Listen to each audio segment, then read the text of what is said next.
Okay, hello. This is the May video chat with fans.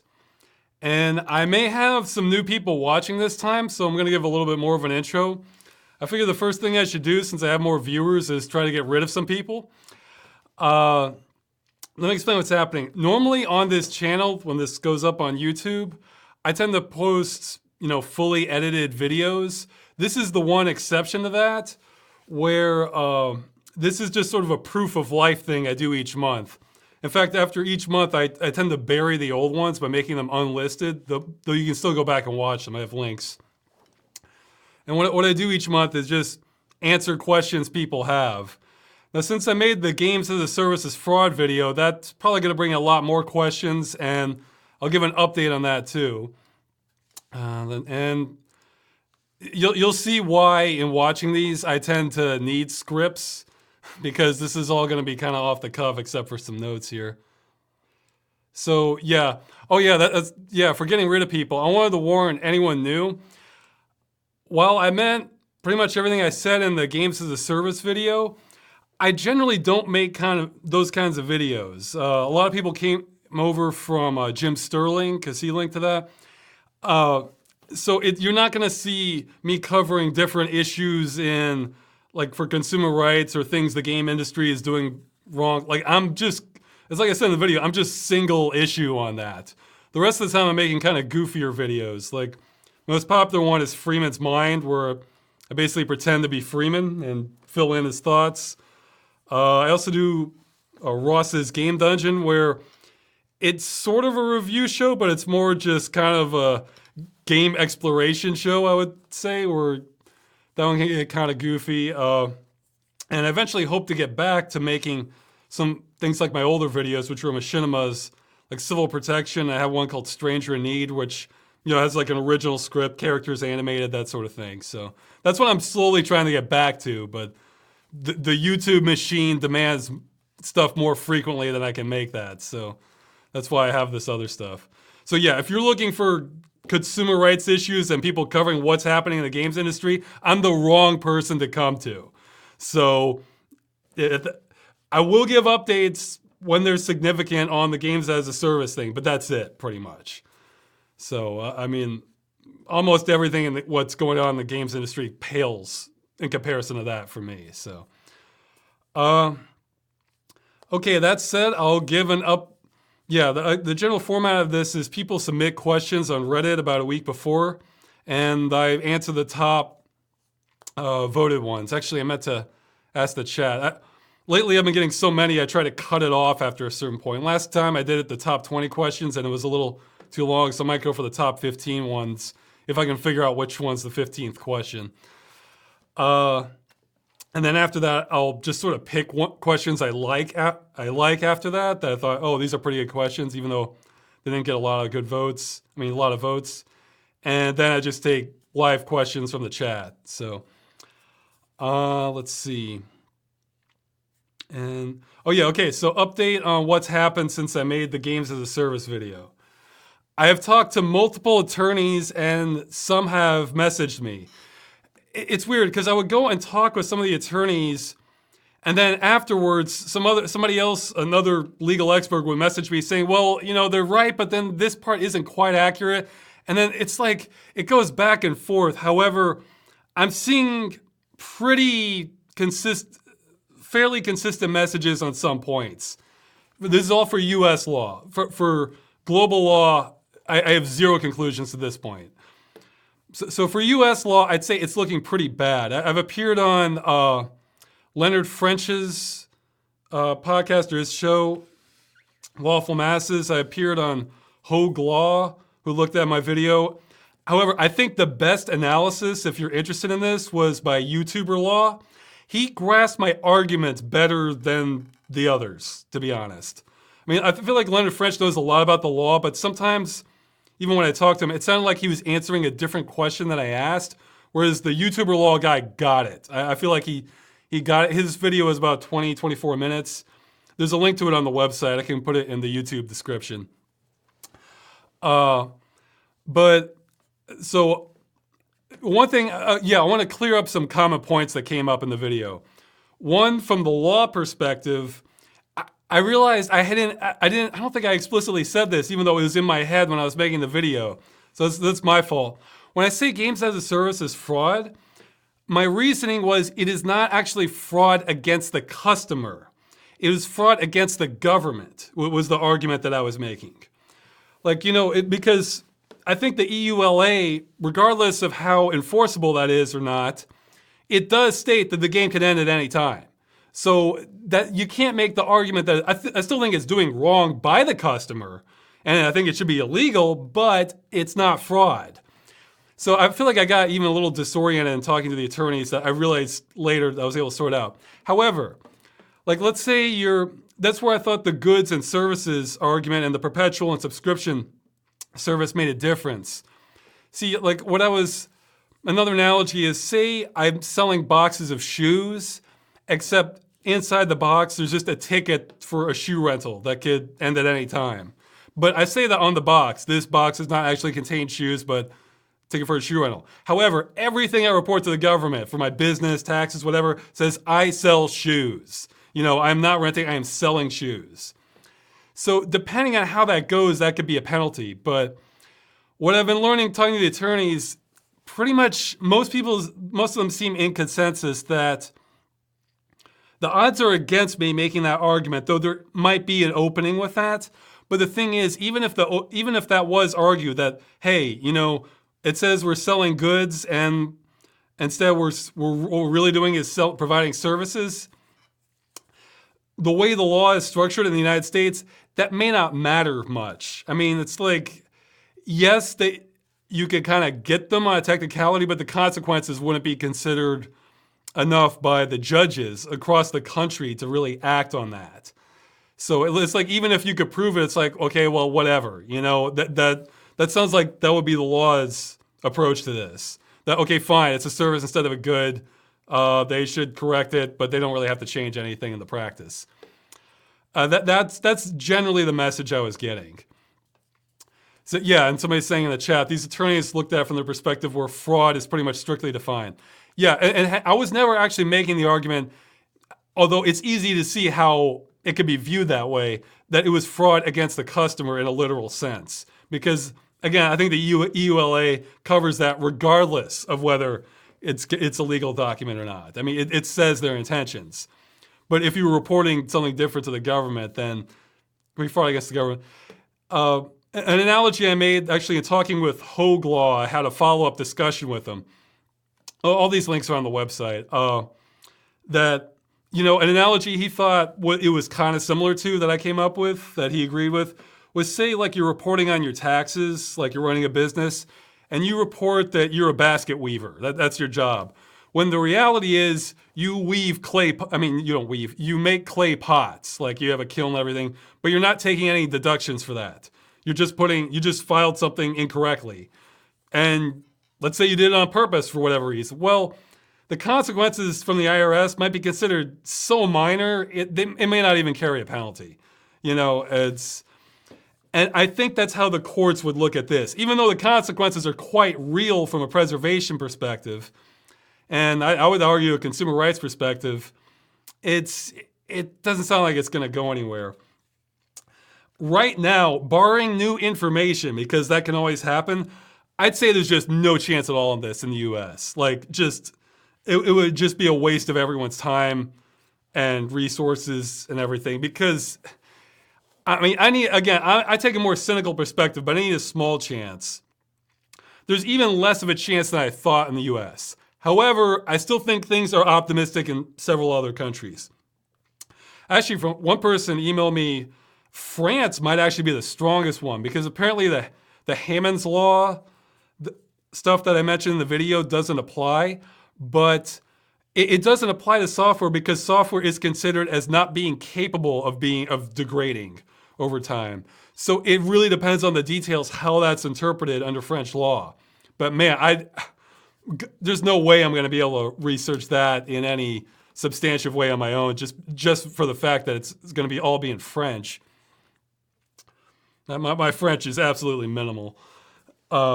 So again, I'm going to need more help on, Canada, France, Australia, and just the European Union in general, I think. Or because I think those are going to be kind of the biggest markets where this applies. Some people have offered help from South American countries. I'm not sure if the laws are there going to be particularly helpful for consumers. Plus, wherever the biggest markets are, that depends. I haven't checked how much that represents in places like Brazil or Argentina. But I'm guessing like the European Union would be, that would be a heavyweight. Like if they, and again, I'm seeing conflicting things on that. So zero, at this point, barring new information, I think the USA is doomed. The USA is doomed on this from a legal front against preventing the destruction of games in some capacity, some legal capacity. Rest of the world, no conclusions yet. Still room for optimism. Oh yeah, and that's one thing I did learn from the law in this is logic applies selectively, I guess is what it is. Because because one thing I noticed, even the discussion with the attorneys, even the people who were maybe kind of misinterpreting my argument a little bit and kind of taking a more hardline stance on the fraud against the person, even they were saying that if you had a games as a service and it's shut down after a week, yeah, they could consider that fraud. It's like, but if you did that after 6 months to a year, no, nothing fraudulent about it because you still own your perpetual license. So it's the exact same logic, except it means the exact opposite thing depending on where you apply it. I think I get the legal, I think I understand why that is. Like local consumer protection laws only protect it for the beginning period and afterwards it's only the perpetual license. But the point is they're measuring different standards. Like the perpetual license, oh, you still own your game client? Okay, well then that's fine. There's no problem here. Even though you can't run your game, you own the game client. Fine, close shop. But in the beginning, it's like if you make the case that you only own the game client, so therefore there's nothing wrong with the game. No, that's not good enough. You could get charged with fraud. So it's like the exact same argument and reasoning. It's like no, we just choose when it applies. So. The specifics of it are still a little hazy to me, and even for some of the attorneys I talked to. But again, I think the YouTuber law guy, he posted a response to the video. I think he just laid it out because he didn't just understand my argument and lay out the shortcomings of it. He also laid out like what he thought was a stronger one and why that's not going to work. He's basically, if the judges kind of have their minds made up on this, then that's ultimately what matters the most. Because you can be right on principle and law and everything, but if the judge doesn't, if judges do not care, well then that's all there is as far as I'm seeing. So actually, it sort of reminds me, a friend of my father's a while back got a ticket from a cop for speeding, except he was driving an electric car. This is before Tesla. I mean, not the inventor, obviously, but the company. This was like a custom mod thing. He's sort of this kind of wacky inventor type. And the car literally cannot go the speed the cop clocked him at because he got the wrong car. So they went to the judge and they were preparing like this argument to explain like why explain like it's not possible to have clocked him in this car at that speed because it was kind of a homemade electric car kind of thing. And what happened was the lawyer says, no, don't come to him with explanations. That's just going to piss him off. So, and the lawyer knew to do this after lunch when the judge was less grumpy. So he kind of, what ended up happening was the judge just decided, faulty speedometer, and just this real minimal fine, except as opposed to like the heavier charges that would have been given, and that was it. So it's like that shows a good contrast between like legal theory and legal practice. And I think that's what the YouTuber law really kind of spelled out for me in his response. So that's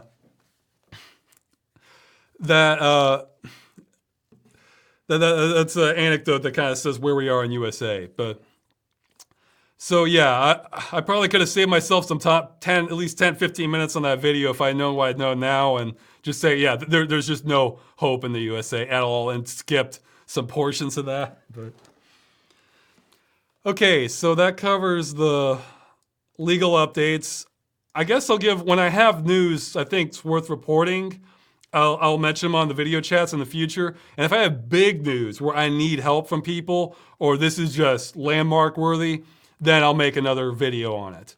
Other than that, I mean, the updates are going to be kind of sparse.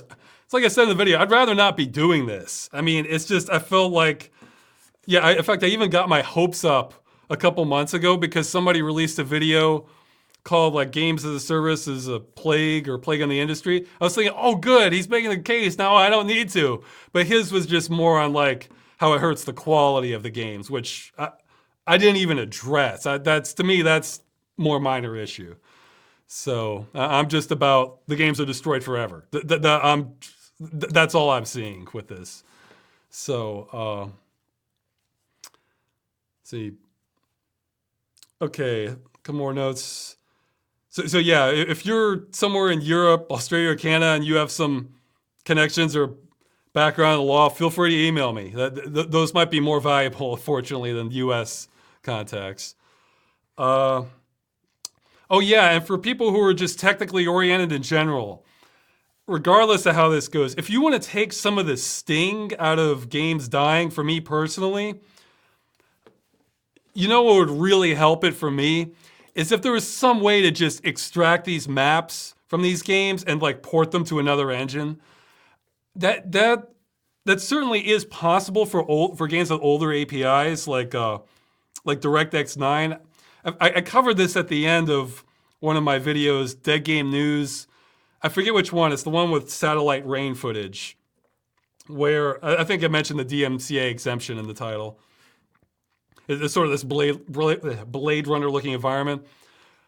But man, if like the game died, but I knew I could walk around in a map that was kind of similar to the original, that would be a big deal for me, especially with my kind of obsession on VR and wanting to go into these worlds. Like I played Destiny 2 a couple months ago, and the game itself was kind of so-so for me personally, but man, the environments are just gorgeous in that game. Like that. So that's where all this inner conflict for me comes from. It's just like, man, this is so nice. I would want to revisit this in some way, but I know it's not going to be possible a long enough time span in the future. So, but yeah, I think that's a DirectX 11 one.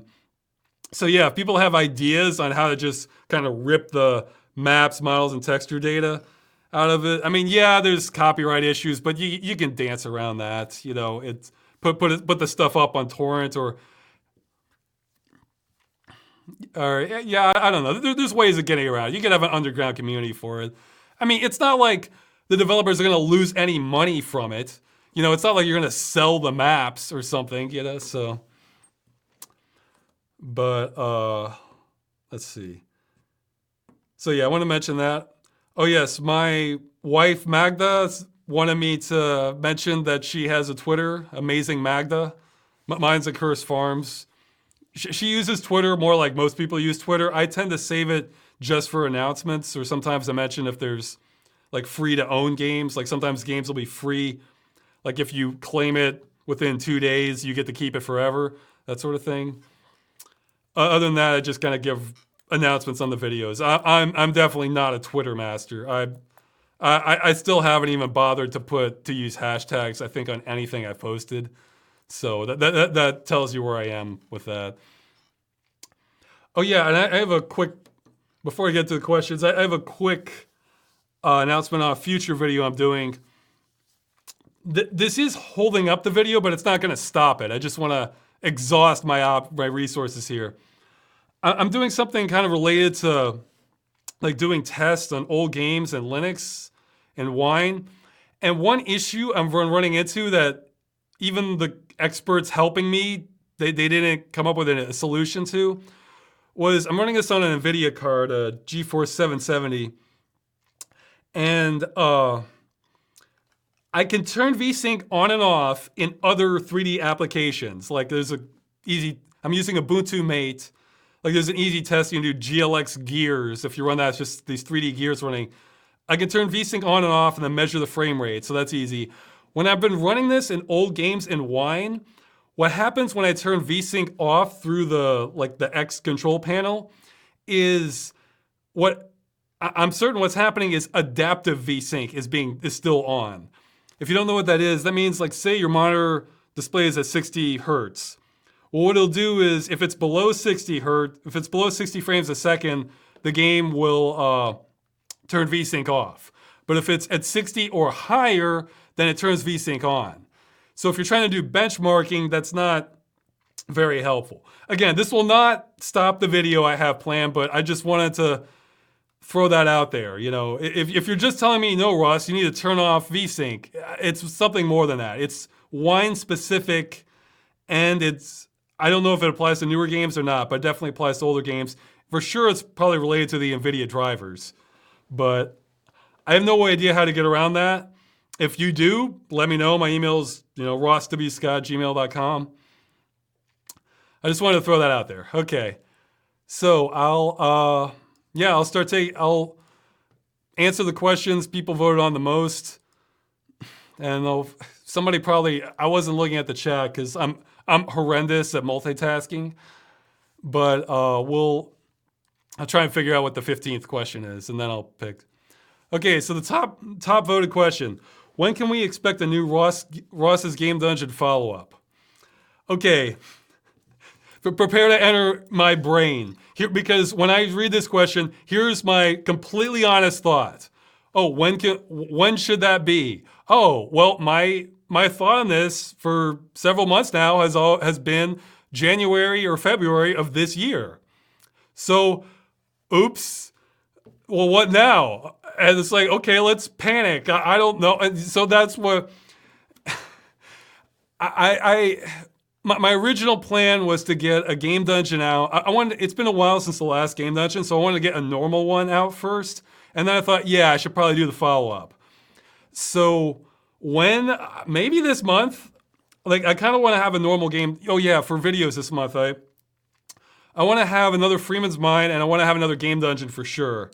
And then whatever I can manage past that. So yeah, I completely screwed up my estimates last time where I said I wasn't going to be happy if I had less than 3 videos. Well, that's exactly what happened. The Games of the Service one just went on and on for these little things. Like in concept, it was real simple. Yeah, just film it, chop it down, put the background on, insert the slides. Yeah, it should be done. Yeah, and that ends up just taking dozens and dozens of hours to do all that. So it was all these things that are just real simple in concept, but just, man, they just take me forever. So has Russ talked about Valve's Index VR already? No, I haven't. If that's on the list, I'll talk about that in a little bit. I'll go towards the submitted questions first. So yeah, as soon as I can past Freeman's Mine and past a normal game dungeon. I think it's overdue for a follow-up episode. It's not going to cover all the games leading up to this point though, because I'm way behind. I think I haven't even covered Quarantine yet. So longtime fans can tell you that like one of my failings easily is my ambitions typically exceed what I'm able to do on a practical level. However, a lot of what I intend to do tends to end up happening in just very slow motion. I've been wanting to make that Games as a Service video since last year. And what finally I was making more and more progress on it, but then I read the stuff about Stadia, just like, okay, that's it. I've got to put this out first. So that's what happened. That's mostly a detour. That's the sort of thing I would love if somebody else just took the reins on it and pushed it, and I didn't have to, but I haven't seen that happen, so. Okay, next question. Is Half-Life 2 easier to work with than Half-Life Source was? It's pretty similar, because it's both the Source engine. Like in some way, in all honesty, it's easier if only because I'm getting more help on the Source engine. Like if I want to tweak things a little bit, I'm getting more help than I did with Freeman's Mine, the original, on that front. And there's one thing that's obviously easier in Half-Life 2. In Half-Life Source, there was this bug when I recorded demos. The barnacle tongues, like as soon as I started recording a demo, they would always just shrink up to the ceiling. I mean, they would still be there as an invisible entity, but you wouldn't see them. And the only way I found a way, in fact, one episode of Freeman's Mind doesn't have any motion blur because I couldn't record a demo. It's like, because it looked too screwed up. I think it was episode 6 maybe, or it might have been an earlier one. But what I figured out a workaround of that. The way to fix that was start recording the demo, go into no clip mode, and then if I looked at the barnacles, like it's within my field of vision, and I clipped through a wall, then that would fix it. So every single episode of Freeman's Mind, there's a barnacle in there. The original. This doesn't do it in 2, I don't think. I don't think. Every single one, what I did beforehand, as at the beginning of that level load, I'm really just going and no clipping all around the level and like looking at the barnacles, and then I return to the original starting position and then start playing through it as normal. So, and I hope I don't screw something up, so I have to start all over again with that process. So, I'd say it's a little easier. There was some stuff, but again, things can still screw me up though. Like with the boat, I had some weird things going on with like the friction in the last episode. Some minor things to work out with this one. In the early episodes, they were a lot worse for figuring things out because the Metro cops were behaving. I think we figured it out, but like, I think the Metro cops not looking where I am was a bug caused by demo recording, maybe? I don't know. I remember there were multiple types of MetroCop entities that I didn't realize that it was using that kind of messed me up. So I don't know. It's the sort of thing where it gets easier as it goes, but if I were to like lose all my work, that would set me back quite a bit as far as the configurations and everything. Okay, next question. Yeah, well, somebody's asking below that, like how they're made. Check out the Help Make Freeman's Mind HD video I have. It's old now, but it talks a lot about the process of it. Not everything, though. But Ross, do you see yourself making a follow-up video to your 25 most anticipated games video anytime soon? You're going to get, yes. It's not going to be the same.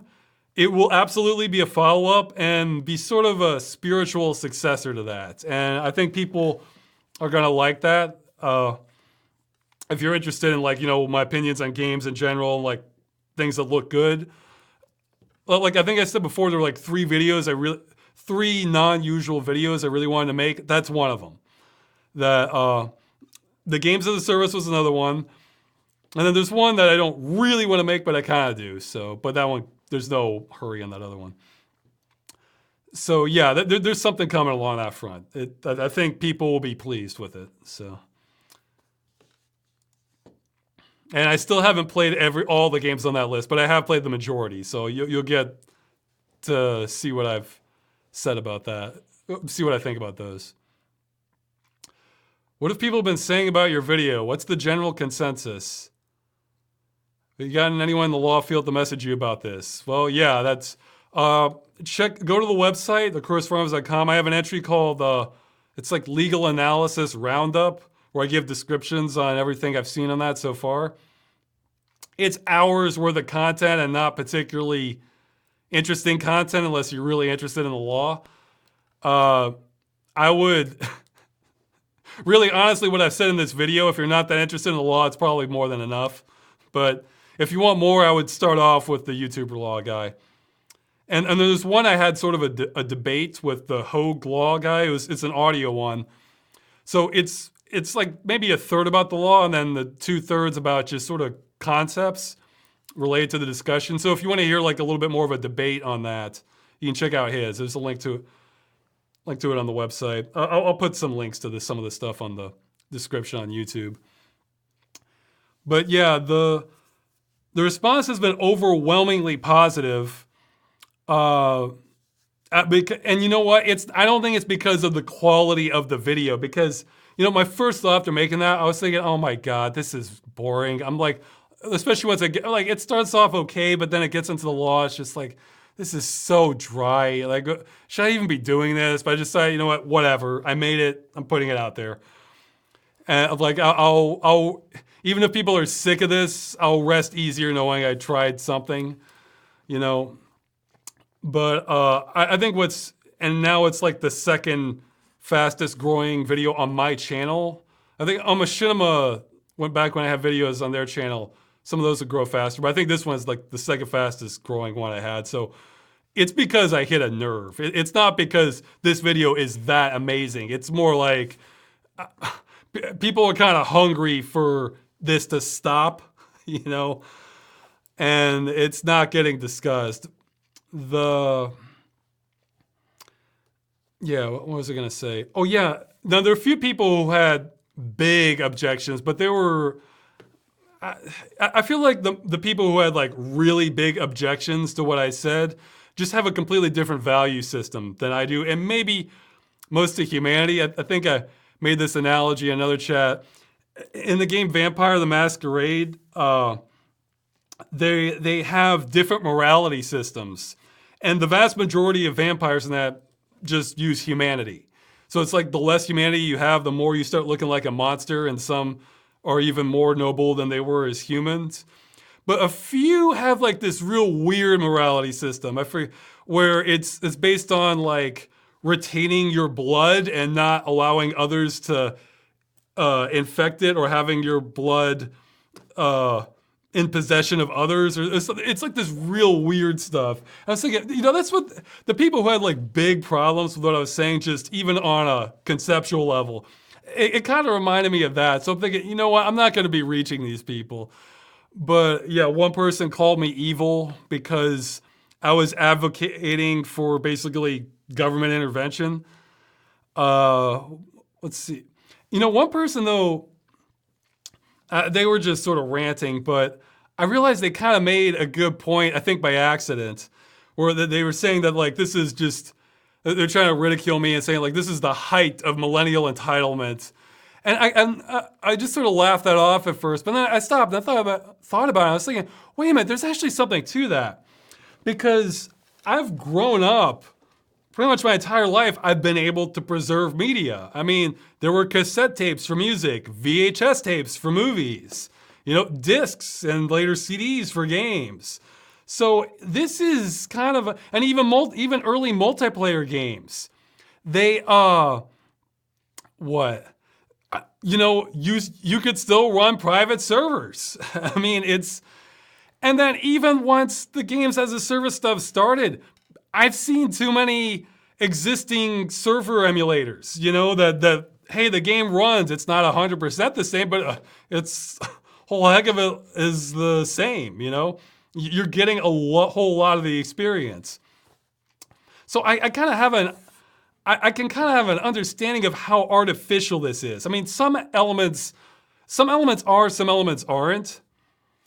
But like I think an example I mentioned in another video, EVE Online has supported, I think their record has been 65,000 simultaneous players.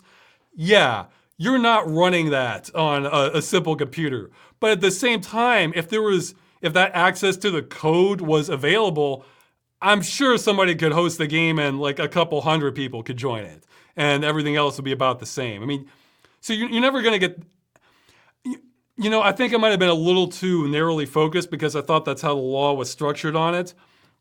And talking about the goods, I think my park analogy was excellent, where, you know, you're not gonna get the same experience from a kind of a resurrected game server. Like there are aspects of it that truly are a service, which I would consider like admins or new game updates, bug fixes. You know, those all take, or moderators, that sort of thing. Those all take real people to keep on running. You're not, there's nothing artificial about that at all. You need those people if you want that. But access to the server, just on a technical perspective, yes, it's a service the way it's been set up, but it's artificial. Because again, all you really need is that code. And that code doesn't need to be maintained by anyone. It just needs somebody who's willing to dive in there and get to it. So, you know, it's like games of the past, you know, where, you know, a Nintendo cartridge, well, you know, they may not be maintaining that game anymore, but you still have the code. That's what defines it as a good. So I consider it kind of an artificial service. But again, you know, the service for sure enhances the game, I think, for games as a service, but the service portion, but it's not what's ultimately necessary to run it. But yeah, but I got sidetracked. But I guess back to my point is, I might be, my generation, you know, millennials, or I'm sort of at the older end of the millennial spectrum. We might be this sliver of people who were the majority of us think this way, majority of gamers, because an older gamers like Generation X or some baby boomers, yeah, they might feel that way, but there's not as many, proportionally, I think there's not as many gamers in that demographic. Obviously there's plenty, but not as much, whereas it's saturated probably for millennials. And see, younger, the next generation and younger, this might be all they've known. So they may not realize the majority of them may not realize how artificial all this stuff is. So this might be this weird sliver in history where this generation is the only people who actually have this value of ownership towards games in general. Like, I would argue even now, I've probably sort of lost the messaging war, and that a lot of people think like this is ridiculous for single player games, but oh yeah, well, multiplayer games, of course you need a server. And of course, when the company shuts down their server, you can't play it anymore. Of course, you know, whereas if you played a lot of games, have been around, or just know more about games, you can know that, well, no, that you actually have a lot of options, even if it's multiplayer only, like the focus of it. That's why I brought up stuff like Star Siege Tribes, or in other videos, you know, Descent or Quake, or games where the multiplayer portion, you can't kill it. You know, the only way to kill it is if people stop being interested in it, because you need players for it. But you can always resurrect things. Like, say there's a YouTuber who wants to, you know, put interest back into an old game again. Well, then there might be a few dozen people who want to play the game again. That's all you need. So, but yeah, I was thinking like the way it's going, this might be a unique slice of history where we're the only people who kind of have this sort of value, these values where if you buy a game, you're entitled to play it, you know? And, you know, within reason. I'm not expecting endless support or, you know, troubleshooting for bugs, that unforeseen things, or software incompatibilities, that sort of, yeah, that's all, that's all beyond, but yeah, just a chance to play it. So yeah, I hadn't thought of it that way, but I realized, yeah, this may be just an alien value at some point in the future. Oh yeah, and speaking of the younger generation, I'll probably mention this when I eventually cover it in a follow-up episode. I came up with a better name where I wasn't sure what to call the next generation, like Generation Z or whatever. People may take offense to this, but I think this name's perfect. I would call the next generation after the millennials the disposable generation, for two reasons. One, so much of what they have now for media and things like that, it's disposable. You know, you have text messages instead of emails, you know, the games as a service instead of ownership, everything's streaming, you know, not as much effort to do it. It's all kind of just throw away, and once it gets shut down, it's gone. And the other reason would be in terms of how we're just kind of planning out civilization in general, we're sort of acting like they don't matter. It's like, yeah, whatever, that's their problem, they can deal with it. So yeah, we're kind of treating them like they're disposable, I think. So I would call the generation after the millennials the disposable generation. But that may not catch on, but I was thinking, I had thoughts about that later, like several months after I did the Life is Strange episode. Okay, so yeah, I should get to the next questions. Yeah, so this is how it goes. Like, people ask me a question, but then I get sidetracked on a tangent. But did you expect the games as a service video to blow up as big as it did? And then he asked, and have I played any of the Souls games? No, not this big. I didn't. I was guessing anywhere from maybe like 35. I mean, I knew there's a certain amount of people who would just at least click on it to see what it was. I was expecting like based on my channel, expecting the low end to be like 35 to 50,000 and like the higher end maybe like a little over 200,000. So this is a lot higher than that. And I don't think it's because the video is vastly entertaining. I mean, I tried to insert a few jokes in there, but the purpose of the video was more kind of informative and kind of a deprogramming of gamers in general, based on what's been pushed so far as the narrative. But so yeah, I think what that means is that a lot of people do not like this. So as for the Dark Souls games, I've watched a playthrough of Demon Souls, and I haven't played any of the Dark Souls games. I am interested in them for sure from a thematic perspective, but I've never been big on games where there is no... See, some games are hard but fair, and other games, there is no humanly way possible you're going to get through it on the first time, no matter what your skill level is. You have to know what's coming.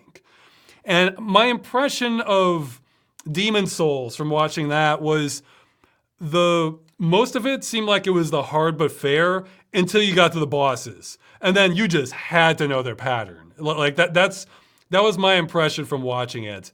And I'm guessing Dark Souls isn't a big departure from that. So people keep requesting it though, so maybe that's the sort of thing, I don't know, maybe that's the sort of thing I could stream in the future, because I have not played it all, I haven't looked through footage of it, so I would be going in completely blind if I did that. So people might enjoy watching that. See, if you enjoy watching people die in games, then yeah, I might be a good candidate for that. And maybe the chat could just tell me the pattern for the bosses before I go into them or something. And then the rest I could try to figure out on my own. So yeah, Dark Souls, I've always had mixed feelings about them because thematically, yeah, that stuff looks awesome. But the gameplay, I don't know. It's given me that doubt in my mind if it's something I'm gonna like. But what's the story behind the song in the Civil Protection episode in Aliens? Did you compose it yourself, or did you stumble across in some dark corner of the internet? Yeah, it's that second one. Yeah, fat people not good. And believe it or not, it's not a misspelling on my part. It's by Raving Lunatics with an E after V. That's how it was on the original file, so that's what I put in the credits. Because, bands can misspell stuff all the time on purpose. So I figured, well, that comes from the early days of mp3.com. I'd say in the early 2000s, maybe late 90s, that was kind of a window for free music online that was semi-popular. And you had a lot of stuff that wasn't that great. I'd say the majority of it was nothing that was like a classic. And I thought, man, this is weird. I was thinking, yeah, this would be good to have playing on the radio. Just have this repeating over and over again. Yeah, let's throw that in there. There's actually a song I lost. I'm kind of, it wasn't the best song ever, but it sort of got in my head. I'm curious, maybe somebody can figure out what it is, because I remember a few of the lyrics. Because at one point, in the chorus, they're going wake up, wake up, wake up. And then somebody say tilt your head back for the full effect, come on.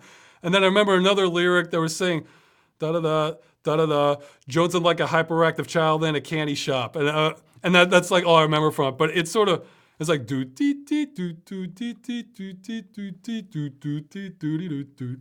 Yeah, maybe there's one person out of 10,000 who knows what I'm doing, or maybe nobody does. It's too obscure now. So most of that music wasn't that great, but it was free music then. So I mean, now free music couldn't be easier for the internet, but back then it was, limited options. So okay,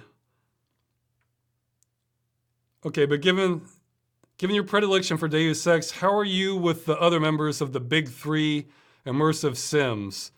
By which I mean System Shock 2 and Thief. Okay, I want to go off on a tangent quick.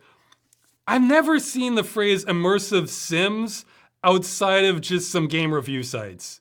I feel like that's a term they're trying to push, but it doesn't have the natural. I don't think people are really adopting it, but maybe they are. Because, okay, here's a question. What's the difference between an immersive sim versus a first person shooter RPG hybrid, FPS RPG hybrid? I'm not seeing a big difference. I mean, because yeah, there is a difference between just an FPS, because I would define Deus Ex as FPS RPG hybrid. Done. You know? Because a lot of the stuff you see there, you expect from RPGs, but it clearly has a first-person shooter focus also. So there you go, you're done. You know, some of them are going to lean more in one direction, others are going to lean more in the other. But I love System Shock 2. System Shock 2 is honestly what ruined BioShock for me, because I think it's the better game in almost every way except the graphics, which are obviously, you know, they had a lot more resources for the BioShock stuff. I mean, I feel like Deus Ex is the one that actually spilled over into reality, so it kind of stands out more. I might even prefer System Shock 2 just more from like how much I enjoy this game. I don't know, they're sort of tied for me. And Thief, people be ashamed of me, but I haven't played Thief yet.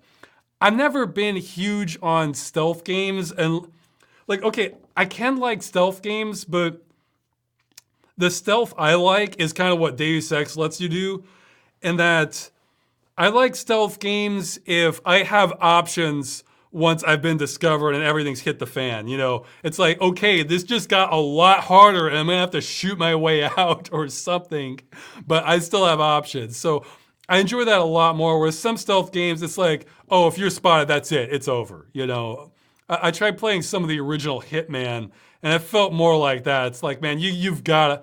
They might have changed that formula for the later ones, most likely. But the original one, it's like, you got to do this just right. You got to sit and wait and watch these guards' patterns. See, that's the problem. It's not like real stealth, which I've kind of done to some extent, where it's just the tension's always there. It's like I get impatient in stealth games. So it's just like, I'm like, okay, come on, go already. I'm like waiting for the guard to get out of my way. And sometimes my patience gets the better of me, and I'd rather just deal with the consequences and see if I could kind of shoot my way out of this. Or, you know, I prefer the kind of sort of heist stealth experience, you know, where, like, I'm thinking of Heat. You know, they almost in the movie Heat, they almost pull off their bank job, you know, without a hitch, real smooth, kind of staying under the radar. Oh, but then it all goes to hell at the end, and then it gets real ugly and a lot harder. So those are the kind of stealth games I like, you know. But I'm gonna have to play Thief at some point because it's such a notable game as far as its influence. So. But yeah, okay, so next question. Oh yeah, by the way, if I get on the 15th question, you can count. This is on the Reddit thread. You can spam the chat with the number 15, and then I'll probably see it. I'm sure, I don't think I'm there yet. Okay. Would you ever do a game dungeon on Grand Theft Auto 1? It's aged more or less like fine wine. I'm honestly wondering your thoughts and opinions on Rockstar games. Okay, here's the thing. I have no justification for this. It just is, all right? I tend not to like top-down, like complete top-down perspective games, except I do like sort of vertical scrolling shoot 'em ups. I like those, and I like real-time strategy games if they're just complete top-down. And most, I don't know, I just find the perspective sort of annoying. Now, of course, if the game is so good, like, I'll play it anyway. Like, I think, like, the original Legacy of Kain, Blood Omen is like that. But, I don't know, it's like a deterrent for me. I don't know why. So, I'm not defending it, but... In fact, another game that's been recommended to me a bunch is Darkwood, I think is the name of it. And I think it's another top-down one, where it's just... If it's a perfectly valid way to do a game, I just don't like it as much as, like, isometric or behind view or first person or something like that. So I'm definitely interested in playing the original. Hey, what I would love would be a mod for GTA original where maybe they add in, because most of the data is in 3D, like the buildings and the roads and stuff, but I think like the cars or sprites maybe. To see kind of a mod conversion where you get kind of this basic kind of 3D object conversion and have it kind of like the other modern ones, GTA 3 onward style, where you could have the camera like behind view and that sort of thing. If there was a mod like that, I would absolutely play the first Grand Theft Auto. I've heard the music. Some of the music's pretty good in that. I love the Grand Theft Auto theme, So yeah, I haven't played. I've only played. I think there was a demo of it way back in the day. I played a little bit of it, but I just had issues with like the complete top-down view. Some games can kind of win me over anyway, but it's a deterrent. So, Ross, can you answer my question, please, in the chat? Well, I'm doing them at the end, so maybe somebody can repeat. If you have to leave before then, you can repeat it before then. They can repeat it for you. Okay. Let's see. Unless I skipped one by accident, which can happen. No, I don't think I skipped them. All right. Oh yeah, this is a good question. Not sure if this was asked before, but what science fiction technology can you see becoming science fact in at least 50 years? Yeah, a few things. Okay, well, I'm not an expert at medicine at all. Well, I don't know particularly much about it, but I could see something like 3D printed organs happening, like based on your DNA or a universal donor kind of DNA, that they could kind of print out functional organs for you. Again, you need somebody who knows more about medicine to answer that. Actually, we sort of touched on this last time. I think AI stuff could really advance. Like, oh yeah, that was one. This has become a meme, rightfully so, where I think it's been done in a ton of movies, but I think the CSI show popularized it. The zoom in and enhance. Well, they'll have this like real blurry video and they'll zoom in and they'll say enhance. And then you can see all these details that weren't there. Well, in the past, yeah, that was just fantasy. I mean, it just about. Maybe you could determine a few things, but almost nothing helpful. Whereas with what AI has been doing, with trained AI has been doing with textures, this deep learning stuff, that could actually do some things in the future. I mean, not everything, but it could be a license plate that's too blurry to make out. If you fed enough data into that system, it might actually be able to guess correctly, or get it 90% or something. So yeah, I think that could actually end up being something real, especially in 50 years. Not perfect, but not a complete joke like it used to be. I think, well, not everything, but I think a lot of the stuff you see in Ready Player One could be happening. Like, hey, I saw that movie. I was jealous of his treadmill setup that he had. I was thinking, oh man, I want something like that, where you walk forward on the treadmill, then you're walking forward in VR. And you could for sure have that level of interactivity and graphics. We may see, I guess, real-time ray tracing. Right now, it is possible. We tend to do a lot of cheats, but it's another one. What are some other science fiction technology? Let's see. I thought of some earlier. We'll probably see more developments in agriculture, but like we might get like immense food output production. Oh yeah, that was one. This one I think is more of a political barrier rather than technological, but we might see thorium reactors. A lot of people have mentioned the advantages of those, but I think we might even be able to do that now. It's just that we haven't, probably for various political reasons.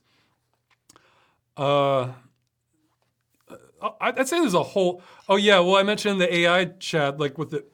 I could see restoration of flawed audio and images becoming incredibly better. Hey, I'm talking about me wanting to rip the maps out of games. I'm guessing that you could get AI deep learning stuff that could accurately do that. In which case, video footage of games now, you could actually restore a huge chunk of the.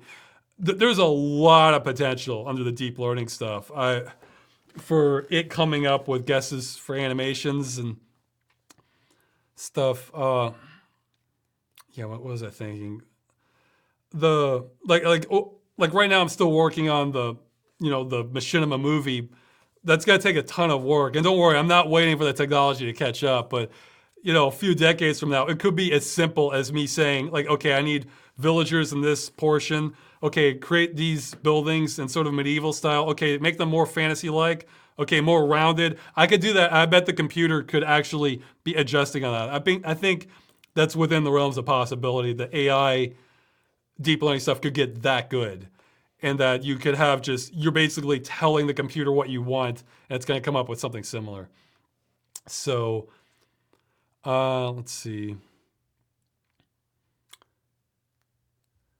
Yeah, I don't know. There's a lot of potential, but science fiction. What are some other good science fiction technology? Okay, I have no idea because, again, I think this is more of I don't think this is a technological barrier. I think this is more of a industry mindset barrier, and I may talk about this in another video. The sort of Johnny Mnemonic or Minority Report GUI interface where they can just go like zip, zip, zip, zip. Man, it could be, I don't want to get into this too much, but it could be so much better for GUIs, okay?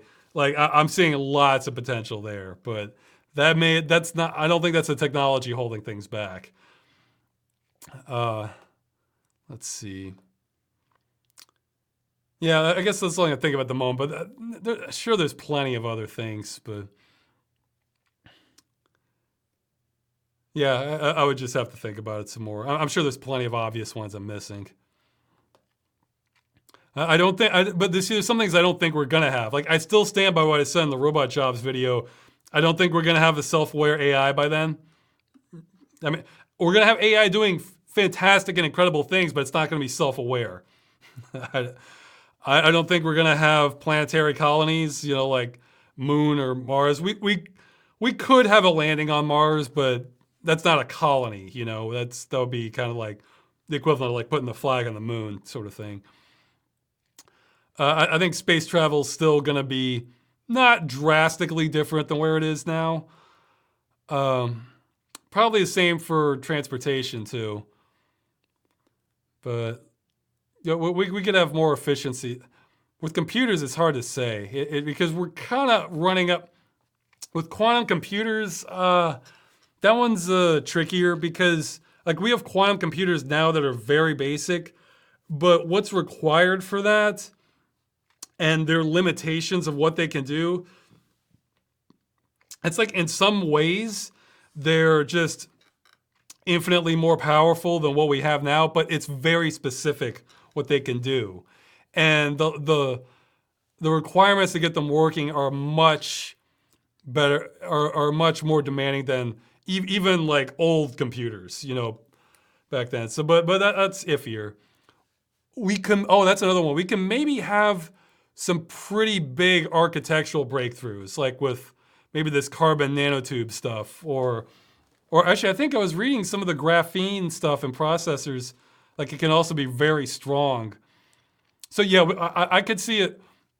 I could see us having vehicles or buildings that vehicles that weigh a fraction of what they do now and be just as strong or not stronger. I could see advancements in materials engineering. That's one I could see in 50 years. But okay, so yeah, let me keep on moving. But yeah, that was a good question. Yeah, those are the sorts of questions I like in these sorts of videos. What are your thoughts on Fallout New Vegas? I played it. I know it's not by okay. Again, I'm sure plenty of people disagree. I know it's not by Bethesda, but it kind of gave me a similar feeling. Even though I thought the story was better and it was kind of more engaging, but it still kind of gave me the same feeling as a lot of Bethesda games, like the Elder Scrolls and the other Fallout, the 3D Fallouts. And that I always think they start off feeling like, oh, just great at the beginning. And then like the more I play them, the more they start feeling kind of hollow to me. And it's the sort of thing I have to stop and think about it as to why, because again, it's some of my judgments on games, it's just purely on intuition and like the feeling I'm getting from it rather than just some careful, rational analysis of what's happening. I think the best explanation as to why is, I mean, for Bethesda games in general, was it Zero Punctuation did a review on Oblivion, and I kept remembering him just sort of nailing how I felt about it in that video. So I would look at that if you want. He figured it out better than I did. Yeah, so New Vegas, I thought it was, like, I thought the plot lines are better and more engaging, but just something about it just kind of made it just not feel as, not feel as immersive to me. Actually, it reminds me, going back to the immersive sims question, would the game Gothic be considered an immersive sim?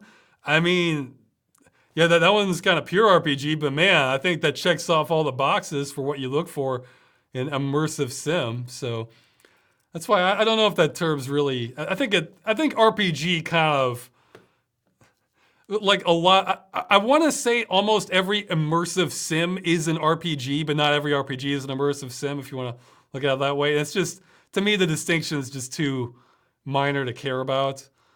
So I don't know. Or too nebulous. Like, I can't even see the cutoff point at all. So, okay. So yeah, I thought New Vegas was better than Fallout 3. I haven't played Fallout 4 or 76 yet, but it still didn't quite do it for me. It did at the beginning, and then it stopped. I don't know. I'm too picky, I guess. Do you predict another game crash is coming? Or a dystopian future where games spoon feed microtransactions to gamers over a stream service, or something in between? Well, for a game crash, you know, I have confidence. I feel like I feel like we're gonna have an economic crash coming. like I think we're absolutely gonna get at some point a recession 2.0, if not the Great Depression 2.0, second Great Depression. I mean, it seems like my understanding is limited, but from here's a piece of wisdom I'll bestow. If you're not an expert on a topic, or maybe not the smartest in some areas, you can sort of punch above your class if you read writings and arguments and everything by people who are experts and can evaluate the reasoning. Like, you realize, yeah, okay, there are these facts, look at their logic, and look at their conclusion. So even if you don't know this topic, you can make out their argument. And if there's somebody on the complete other end of the spectrum as what they're saying, we'll compare. Okay, well, who sounds like they're making the better argument? This is how I always approach like controversial topics I don't know anything about. I look at what both sides are saying, and then if one person's making really excellent points and the other person just sort of seems like they're kind of cheap shots, I tend to lean towards the first person more. So that's where most of my understanding of the economy comes from just sort of things I've read where these sound like pretty good arguments. But yeah, my understanding is we didn't fix like the fundamental problems that kind of led to the first, the 2008 recession. So, and if anything, we're set up to have the crash even harder. So, but as for okay, let's say, who knows when that's going to happen though. I'm not going to be good enough with that prediction. But what? Oh yeah, so barring that, because that could just turn everything upside down. Just a game industry crash in itself coming, I really have no idea, because what I know is a lot of people were talking about, how much the game industry has fallen. Like, I think like last December or something, like the game industry was going down at the same time some of the stock market was dipping. And I was seeing some videos on this, but then I looked at the graphs and they were showing how much it had fallen. Well, the thing is, all these major companies that it had fallen for, I think like Activision, EA, maybe Ubisoft, they where they had fallen to was still higher than they were before. And by before, I mean, I would say before the microtransactions craze.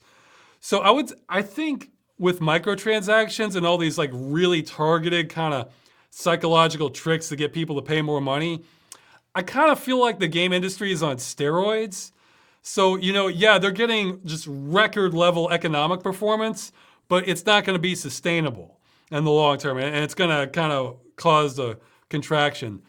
So it could be like the contraction just means, oh, well, we're back where we were 10 years ago.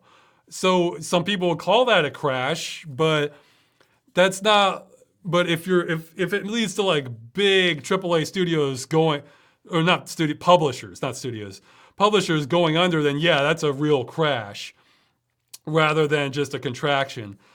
As for, the future, I'm probably going to repeat this in a video. I feel like we're in the best of times, we're in the worst of times. There's so many games now and just so many options and just for genres and subgenres and it's never been easier to make a game. Maybe not survive financially selling it because there's so much competition, but there's just more options than ever before, and there's more cheap options, and there's just more of everything. Now, obviously, the games as a service thing is the worst because we're literally destroying some of these, but there still are games that aren't going to be like that. But it could get worse proportionally. Like the fact that Google said exclusive streaming only games are coming means from like a preservation perspective or just wanting to own what you buy perspective, because they go hand in hand. It doesn't get any worse than that. Okay. Now what could happen? Now what could get worse is the proportion, because right now those are just like very beginnings of that. If in the future like half of games are like that, yeah, that's pretty awful. But yeah, we're just gonna see more of everything. I think for games, that's what I'm seeing. So I'll talk about that more in a future video, and you'll probably hear me steal from what I just said here. So okay, let's see. Favorite science fiction books. Have you read The Expanse? I haven't read The Expanse. I'm woefully behind on like my science fiction reading. I don't know. I guess some of my favorites are kind of the ones that are just kind of more page turners. Like, so Michael Crichton's pretty good on that. Like, well, hey, I'm sure everybody knows it by now, but Jurassic Park's great read. The Andromeda Strain is good. Sphere was one I thought the book was better than the movie. Also Congo. Yeah, so I've read a lot of Michael Crichton stuff.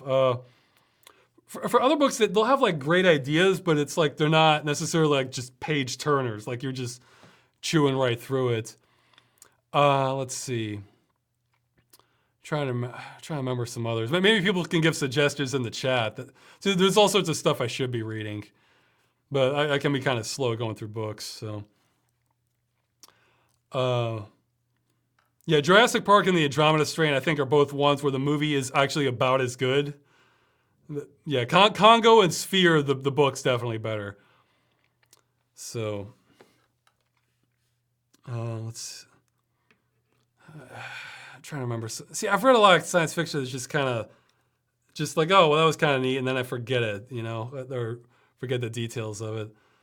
Okay, these aren't my favorites, but I think they're kind of like, if you want to have a better understanding of like what science fiction can do as far as like having ideas about society and think some classics for sure are 1984 and A Brave New World.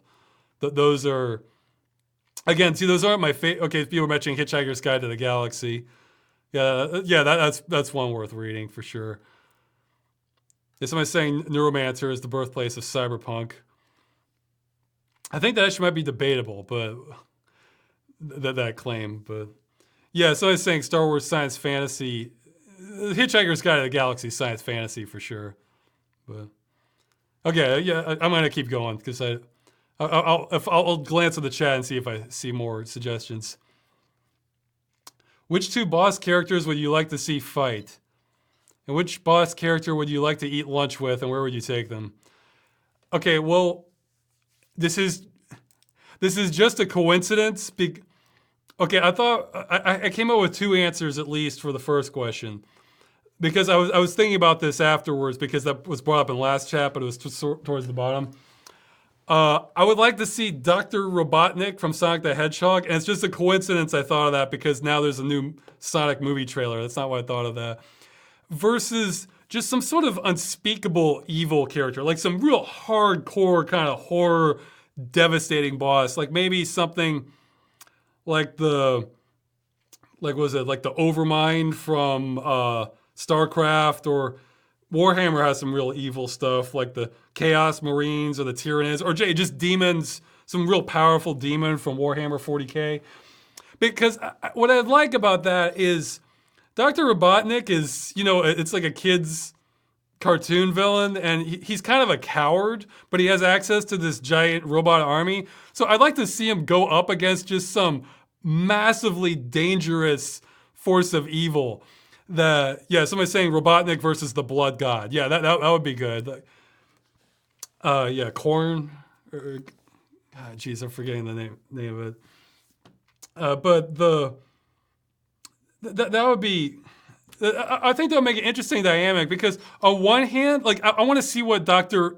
Robotnik's breaking point is, because on one hand he sort of has the puffed up confidence of of just an over-the-top villain, and he has his whole robot army to work for him. But at the same time, like, he's gonna have some fear from this. So I think it'd be real interesting to see that kind of dynamic. And the other one I was thinking of was sort of battle of the AIs. So I was thinking maybe Shodan from System Shock versus Am from I Have No Mouth and I Must Scream. That would be an interesting sort of weird conceptual digital battle, because I think Am is vastly more powerful, but Shodan might be more cunning. So that would be an interesting kind of AI, battle of the AIs. Yeah, so somebody's saying GLaDOS. I don't think GLaDOS is in the same bracket as Am and Shodan. I think both Am and Shodan are more hardcore than GLaDOS. I mean, they're more. I think they're gonna hit harder. I wouldn't bet on GLaDOS against them. So, okay, somebody's saying with GLaDOS narrating. Yeah, GLaDOS would be a great kind of referee, or color commentator on that sort of battle. Yeah, somebody's saying Am can literally materialize worlds. So there. Yeah, but Am has such a vast hatred for humanity, so his guard would be down more, I would think, towards Shodan. Like he might be undecided about another AI, like have actual respect for Shodan. So yeah, somebody's saying Robotnik versus the Alien Queen, from Aliens. Yeah, that came into my mind too on like a smaller scale. So yeah, or maybe one of those villains from the JRPGs like Earthbound or Chrono Trigger, one of those versus Robotnik. I wouldn't mind seeing one of those, because it's like Robotnik could be out for his own power, but it's like he realizes this is such a huge threat, like he has to deal with this. So it's almost like you're putting him in the role of reluctant hero. So that's the sort of boss fight I would like to see. I thought about it. I wasn't able to come up with a boss I'd like to have lunch with.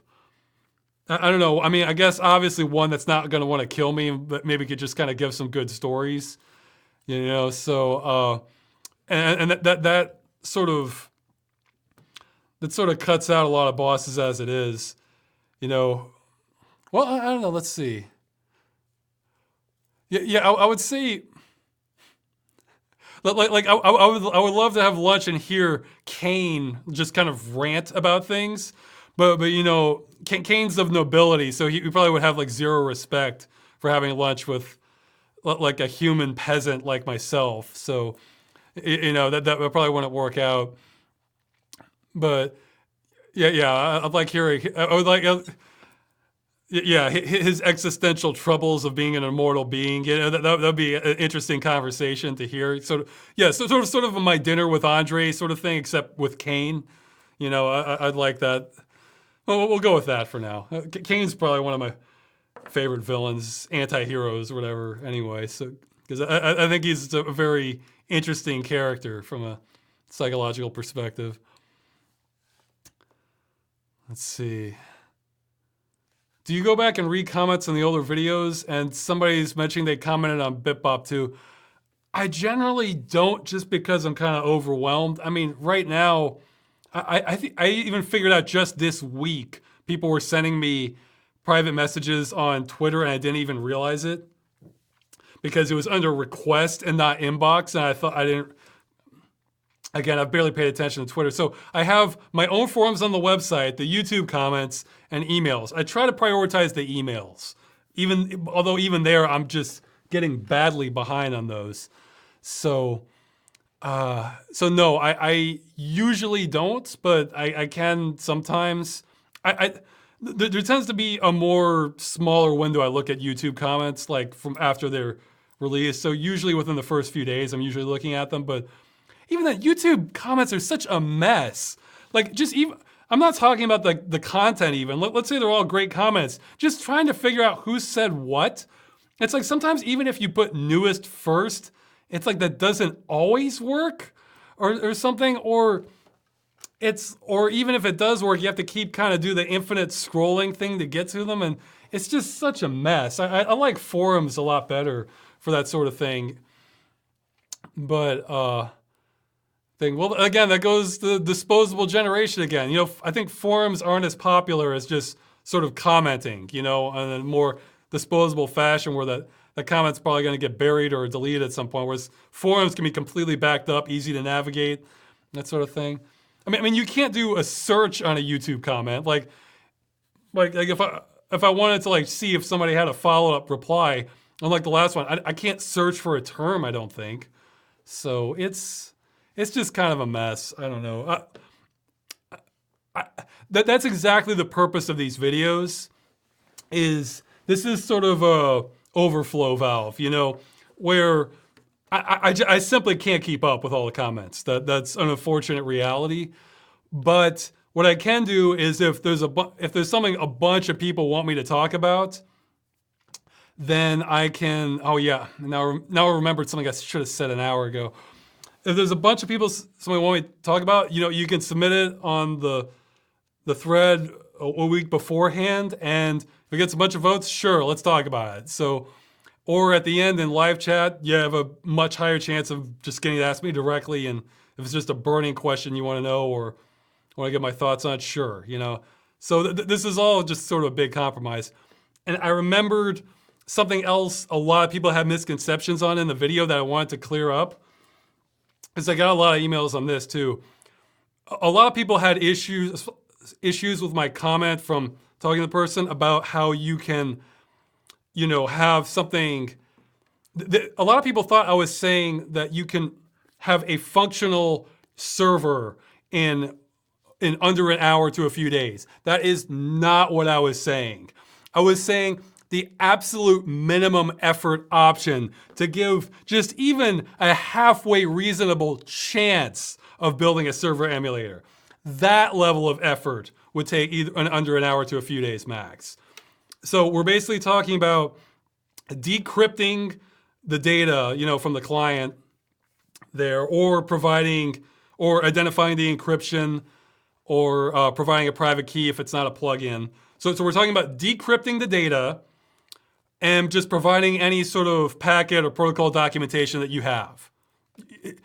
We're not talking about how this has to be thoroughly documented, but multiple developers were telling me it would be insane not to have any documentation for the protocols that go to the server, because it's usually different groups working on the server and the client. So if you need to communicate like, okay, this is the forward speed for the character, or that, like, apparently you wouldn't even be able to have games as a service without having some of that data written down somewhere. So What? So that's all I was talking about. We're just talking about absolute bare minimum. And that if you had that, probably creating a server emulator would still take anywhere from months to years. But it would not, but you could probably have something pretty functional after that time, depending on how many people you had working on it. And it would certainly be possible. It would not, whereas if you just left the encryption on the way we do it now, it could be anywhere from a long time, maybe 6-10 years to never. Okay, so that's what it's doing. So just it's really what it sounds like. Minimum effort gives just it gives you a chance. It gives you a chance, whereas it's just hope against hope the way it is now. So okay, so I didn't mean to get off track here. But yeah, not a functional server emulator. Although, wait, sorry, okay, going back to my own thoughts. One developer did tell me that if it's a simpler game, like the arena shooter, like Nosgoth or Lawbreakers, if you had an end of life plan from the beginning, like you knew that once you shut it down, you would provide some way for the players to run it, he said the level of extra work or resources that would take would essentially be free. Because no, if you hadn't planned for it, then yes, that would be a lot more work. But if you just had a plan for that from the beginning, there is no extra work, apparently, according to a developer in the industry. Now that's for simpler games, like just an arena shooter. If it's something like an MMORPG, yeah, there's absolutely going to be more work, but not. Well, okay, that gets. I'm going to get derailed into a whole other conversation then. So I just wanted to clear up that stuff. Okay, so. Yeah, next question. Okay. Do you have any thoughts, opinions on the science fiction, science fantasy genre than what you said in your Rama video? Or did you get pretty much everything you wanted out in there? I don't, well, it depends what you're doing. I mean, see, Rama, the appeal of Rama, besides the music, and which is wonderful, and that helped create a good atmosphere, is that Rama is hard science. Rama is very interesting, hard science fiction, meaning we're just suspending this one element, like saying, okay, we're saying aliens exist. And then everything else just about is like, yes, under our current understanding of science, this is all possible. And that's what makes it interesting, because in a certain sense, this could happen. You know, it's what makes that interesting. That's not the only kind of science fiction I like. Hey, I liked science fantasy stuff. I mean, I think I've said before, the Warhammer 40K stuff, I think is ridiculously well written, some of it, for just being essentially filler material for a tabletop game. I mean, it's like some of the thought that goes into it, and then like how interesting the concepts they come up with is great. And that's loaded with fantasy. I mean, you have demons and things of that, or you'll have worlds that I think I read about one where, for reasons unknown, everyone who lives on that planet it's sort of like a Logan's Run scenario where they just sort of die after the age of 35 or 40. It's like it just seems to happen on that planet. They don't know why.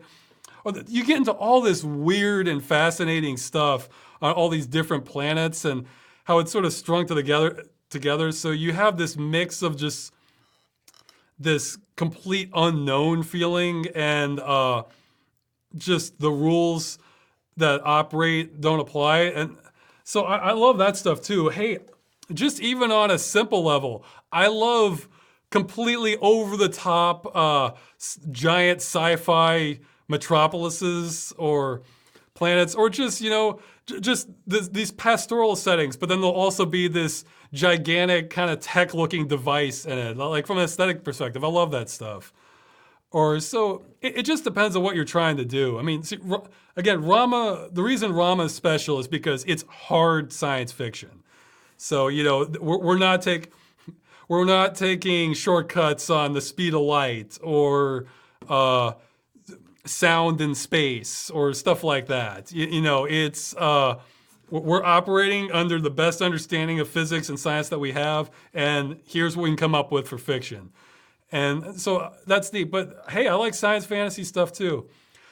The science fiction or fantasy that I tend to like the least would be, I guess, I guess the space operas where it's like the focus isn't on all these fantastic worlds and kind of new ideas and how, wow, this is like a concept of totally different way of life or civilization or new discoveries of anomalies, but it's more on you're this prince of this space colony, and it's basically, yeah, it's space, like a soap opera, and you're focused on getting power over this organization. It's like I'm all right if they have that stuff, but that doesn't get to me as much. Actually, my dad has a great rule of thumb for. My dad's pickier than I am on science fiction, but he has a great rule of thumb for whether he might be interested in a science fiction book or not. Does the main character have a sword on the cover? If the answer is yes, he's probably not going to be interested in it. And that's not the worst rule of thumb. That's why Warhammer 40K is kind of surprising to me, because they absolutely have that sort of thing, but then they have all this other kind of wildly interesting lore also. Yeah, see, somebody's saying like Dune for like the political theater of it. Dune for sure has some of that, but it also has other interesting concepts like the weirding way and the sandworms and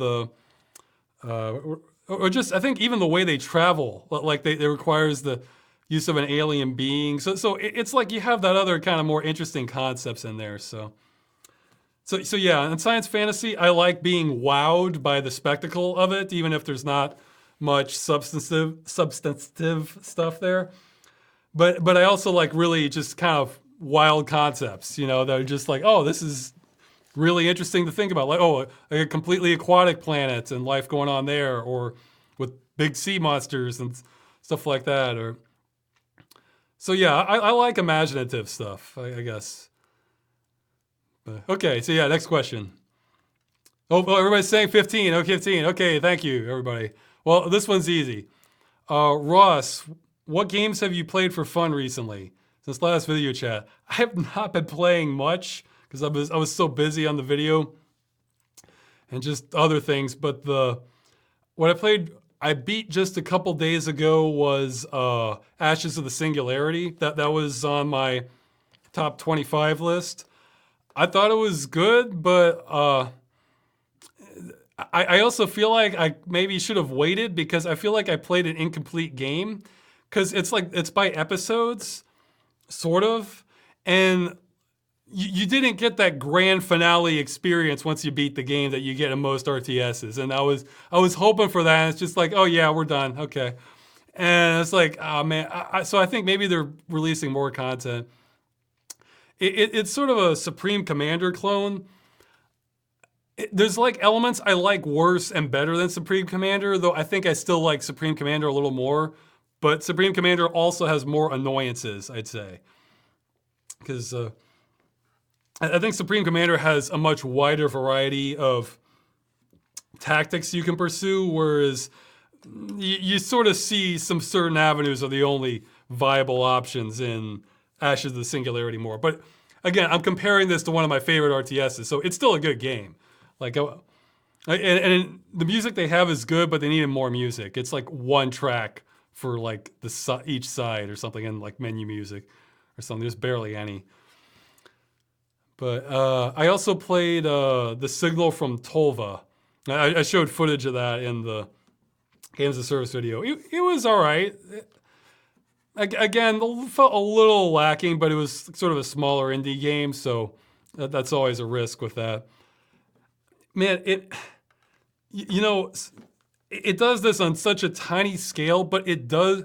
Part of me really wants sort of the single player equivalent of PlanetSide, except with like a campaign, where you have like essentially AI battles where you're in there turning the tide, and you get that on like such a micro level in Signal from Tolva, where you're going into an outpost and you have to basically clear it and use tactics to handle it yourself. And I really like that kind of gameplay. So I think there's more potential there, but and it's had some nice atmosphere, but it was just an okay game. I wouldn't pay too much for it, but it was enjoyable enough. And I think since last video chat, that might have been all I've played. So I tend to feel guilt playing games if I haven't gotten a lot of videos out. So, okay, somebody's talking about the decline of spelling and grammar. I mean, I'll answer this one. And he learned that, the orthography is very important for people taking you seriously. Have you ever struggled with spelling or grammar? With grammar, I tend to have a bad... somebody could watch my videos and tell me what I have problems with on grammar. I say the biggest problem I have is I tend to swap whether I'm talking about the singular or plural of something in mid-sentence almost. Well, I'll say, yeah, it is doing this and they like to do that. I'll swap it out. I'm sure I could be a textbook analysis for what I'm doing incorrectly. But I'd say the thoughts, who knows, man? We're entering a new world where, depending how good you are with that, see, that might even be an incorrect statement grammatically, what I just said. But depending how skilled you are with grammar, I think it matters more for the type of profession you're talking about. And it's probably like a sliding scale where it does not hurt to have good grammar or to have correct grammar. And that's going to open more doors for different jobs, whereas some that's going to slam it shut if you're talking like you've never had a proper education on it. So, but who knows? It depends on the job and your audience. So. Okay, so now I'm just gonna get picky with the. Okay, yeah, I'll mention this because a lot of people brought this point up too, and the verdict's sort of still out for me on this. One criticism I saw a lot of the video was that under my pros and cons list, under pros for the publisher at least, be a con for the consumer, is that by destroying a game, shutting it down so you can't play the old one, it incentivizes people to play newer games. And I started off thinking, yeah, there might be some cases of that, but I don't really think that's the leading principle. Going back to grammar, so I caught myself saying like when I shouldn't, that's a poor habit. There's millions of things like that. So, like the example, did it again, yeah. The example I thought of with that was with Darkspore and Battleforge. When EA shut those down, they didn't have an RTS or an action RPG lined up to usher people towards. No, I think it's just that the player base was low enough that it just wasn't worth the money for them to keep it on. So, okay, down it goes. I still think for the majority of game shutdowns, it's that simple. It's, it's very mundane. This isn't profitable enough for us, or we're not making the kind of money we want to see, so we're just going to shut this down so we don't have to worry about it. And why should we take... a point I did want to make, don't think I'm I'm blaming the developers specifically.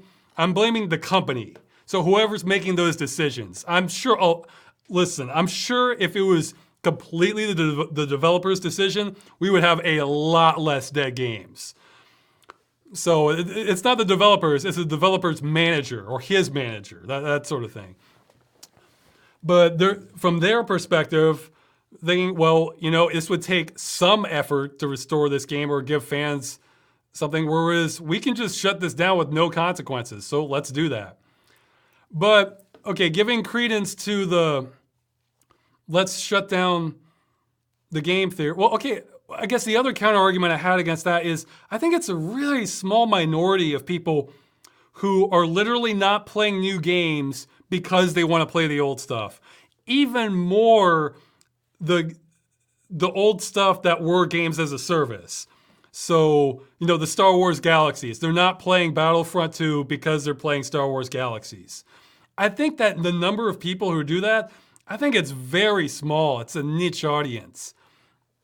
Because most people I'd say your average gamer wants to play what's kind of new and flashy and that's getting marketed in front of them. So, they go to look at a YouTube video or an article or something, and it's the game that's being advertised to them, or it's the game that their friends are all playing, that sort of thing. I think that's the giant bulk of the market, and it's only I think it's perpetually a minority of people who are going to care about games preservation, at least for any given time span. Once you go over long enough, obviously all people of the future, more of them might care about wanting to play something old that they can't anymore. But so I think it's such a small number, it doesn't really matter. That said, someone emailed me, completely anonymous. Yeah, in fact, if you want to email me something, I will honor your anonymity. So just tell me in the email. I never reveal details or too many aspects or too many specifics of the information you're giving me to reveal your identity, I don't think. So I respect that. So I would say you have no risk with contacting me via email about me outing you who's blowing this. But they were saying that no, at their company, a AAA one, they really were examining the metrics, and that actually was a goal of theirs, is to shut down the new games to increase, because there was a focus on player times, available player time. See, I always thought that was on the focus of competing games.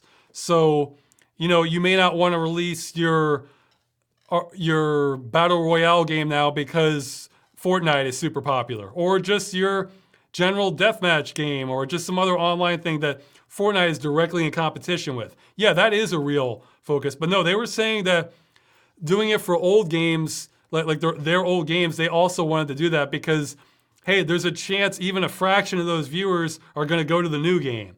So they want to kind of just increase the odds, and had a development strategy because of that. So if that's true, it's complete rumor from an anonymous source. Well, no, it's a claim from an anonymous source. It's not rumor. So maybe it's true, maybe it's made up. But the person encouraged me to look at game shutdowns and then look at what AAA games were being released that month to look for a pattern. I'd say there's so many AAA games being released that could just be true of any game, but maybe there is some statistical analysis you could do there to figure out which company he was talking about, or to see which companies that could be applicable of. That's the sort of thing you could feed into a computer and it might be able to make a determination from the data. So maybe there is some truth to that. But I still think that has to be such a small minority of sales. But I mentioned in the debate I did with the Hogue Law that how in an RPG, if you can get a new sword or something that does 0.5% more damage, but it's identical in every other way, yeah, you'll probably still take it. I mean, if it's free, I imagine that's the mindset. To them, there is zero negative consequences of killing the game. So, and I'll address this. A few people, same person on the questions here, are saying that I should fight harder for wanting the updated version of the game or just the different versions of the game. Man, from my perspective, it's like you're talking about money you don't even have. I mean, not literally money, but we're not even getting, for these games that are being destroyed, we're not getting any version. So it's like, why fight the battle as to which version if you're not even getting any version in the first place? It's just not worth me focusing on unless there was some protection for games to begin with. So, okay, I'm just gonna skip through some questions for just the ones I'd rather answer, just to keep the time lower on this. They'll have to get more votes in the future. Well, I'll mention that. How many Star Trek shows have you watched? I've finally caught up to all the original series and Next Generation and Voyager. This has happened over the span of like a decade or two. And I started watching some of Enterprise. It was okay, not particularly good. I tried watching some of Deep Space Nine, and I just having trouble getting into it. It felt more like that soap opera stuff I was talking about. Like, I want the Star Trek episodes about the anomalies and weird planets and just crazy stuff going on. Those are the Star Trek episodes I like. So I wasn't seeing enough of that in Deep Space Nine. Though I did watch one that I thought was great. When I think I looked at like a best of list, and that was, without spoiling too much, it's the one where O'Brien is going through his day and everybody's acting just kind of weird and on edge towards him. That one was great. So if there's more like that, people might be able to list. I bet some hardcore Trek fans could list the name of the title of the episode in the comments there. But that one was great. I like that one. And then that doesn't spoil too much. Just everybody's kind of acting weird and on edge towards him. So, yeah, I haven't seen any of the newer stuff. Well, okay, yeah, for the movies, I saw the first one, and I really didn't like how they handled Spock in that, but I thought it was kind of okay otherwise. And then the second one, I thought, okay, the second one, I legitimately thought they're just trolling the fans now. Once we got to like the role reversal oh yeah, okay. So I saw the Next Generation original series movies. I'm talking about like the new movies, you know, the J.J. Abrams ones. And I want to say, what was it, Star Trek Into Darkness might have set a record for most plot holes in a movie, period. But it just moves by so fast. It's just like, whatever, we're not going to worry about that. We're not going to worry about that. And I don't know. I mean, it's not... I think I would have enjoyed it more as if it wasn't a Star Trek movie, so I don't have like these notions of what to expect. Like, I feel like none of the movies have really nailed it, but they all have like aspects I do or don't like. Like, I think 6 might be my favorite for just like it's not the most interesting, but it's like the least bad, I feel like, out of the movies. So it's like, yeah, it's a completely competent movie and it's enjoyable from beginning to end for 6. But yeah, so I like Star Trek, but not all of Star Trek. Like, easy rule of thumb. Are we boldly going where no one has been before, or are we having a soap opera? If it's the first one, yeah, I'm on board for Star Trek. If it's the second one, I might want to skip it. So that really sums up my views on Star Trek. So.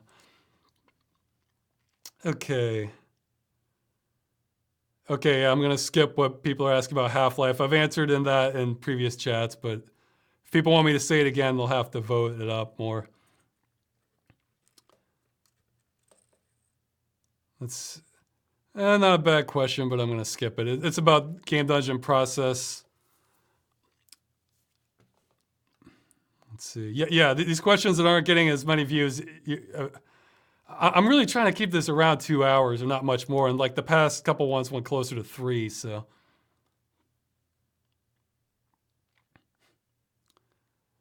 General opinion of open world games. I think I mentioned that one literally last video chat, but yeah, if anybody ever wants to index these things, maybe I can figure out a good way to present that on the website.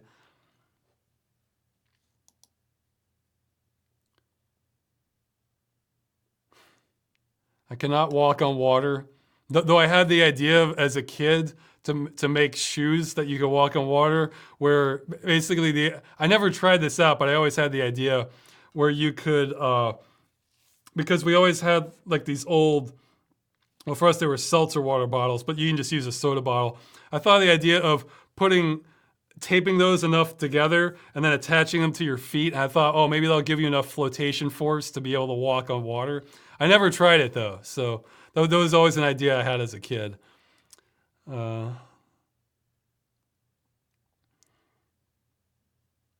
that's not a bad question. How do you feel about having a fan base? It's nice. It doesn't seem like you made videos to be internet famous. That's absolutely correct. I made videos because I kind of wanted to make just kind of neat, interesting things. I still, I'll say this now. I feel like I haven't gotten to my best work. Like I still feel that way. I think the movie will help be like the first indicator that I'm starting to get to it. So, like the movie will be like worthy to be in that tier. I think it's not the only idea I have for it, but but in order to have that, you kind of need a certain amount of fans. But, just having enough people to watch it and comment on it, that's enough. So it's something you don't think about much. It's probably that last one. I don't think about it too much. It doesn't, I don't know. Part of my brain never fully accepted it as real, and I just kind of continue being normal for me, I guess. So I appreciate fans and people who watch it, but yeah, in fact, I'll say this. I've noticed some videos will say like, it's all about the fans. It's only about the fans. That's not actually literally true with me. For me, it's all about kind of making the best videos, Like I'd rather make a great video than make something that pleases every last person. So it's not, that doesn't mean I'm dismissive of fans or don't, obviously incredibly valuable for just the channel and being able to do this, and just I'm appreciative of it. But yeah, given the choice, I'd rather make like the best video I can rather than making something like just for the fans, So I think my philosophy may differ from some other video makers in that regard. But you know what? If I'm making the best video I can, that's probably gonna make the fans happy too. So, because the ones that don't like it probably left. Yeah, we'll see. May watch my views go down after the next couple videos. Anyway, once they realize, I'm not Jim Sterling, or Angry Joe, I'm not covering a new topic each week. It's like, oh, okay, he's talking about this weird game account. Why is he doing, and okay, unsubscribe. So, then I'm fully predicting some of that will happen. So.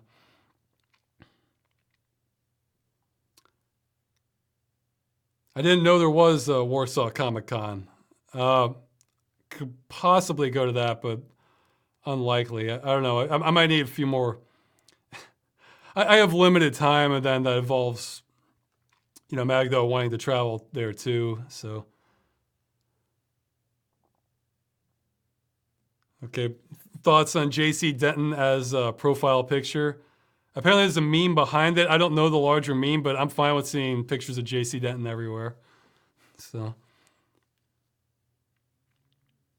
okay, this only have one point, but I'll answer this. This is an important question related to the video, the games as a service. Is it possible to create a multiplayer-only game and host it for free? Yes, two ways. You can have private servers. So in other words, you don't have to host anything, or you can just host it for whatever the cost of your electricity is anyway. Or no, you might need more bandwidth. No, you couldn't do it centrally for free. But private servers, then what you do, that's how it used to work in the old days. For Unreal Tournament, Quake, yeah, they'd have their central well, not even Quake. Quake and Unreal, I don't think, had central servers. It's only Quake 3, and what they would do is people would spend their own money, just set up a server, host that, and people would join. Or if you just want to go truly free, other than just the cost of running your computer, you can have small scale games. Like just find private server, have some friends join, or just put it up there, people join, then they just use your bandwidth. And that's, it's as free as doing anything on the computer is free, Or just it's as free as being on the internet is free. That's the way to put it. Now, obviously, you have a better experience if you pay a little more money, but that's why things like Nosgoth or Lawbreakers, to me, it's just ridiculous. It's ridiculous games like that die, because, listen, I'm sure whatever the code is, if fans had access to it, you could host a game of Nosgoth or Lawbreakers, and you could probably have a full roster, and people could join it. So, you could do that all on one computer, as long as you had decent internet, and that's all it would take if they had access to the code. So, yes, you can find legal reasons not to do it, but from a technical standpoint, no. There's no actual barrier towards having games like that. So,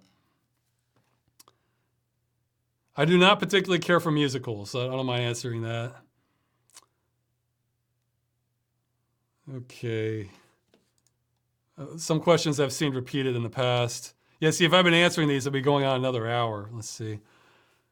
These are all like 1-point questions. I'm not against answering these. I just want to, this is time triage is what we're doing here.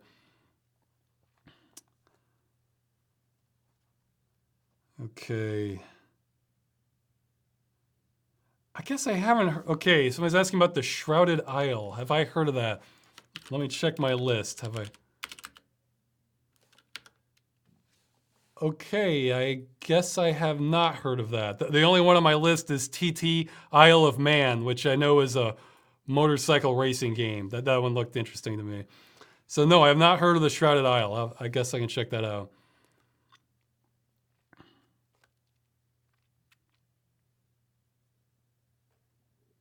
Is there any video game that you're willing to sacrifice to better future games from that publisher or the industry in general? I'm kind of confused on this question. It has to be a game you like and enjoy playing. You can sacrifice older games too. Well,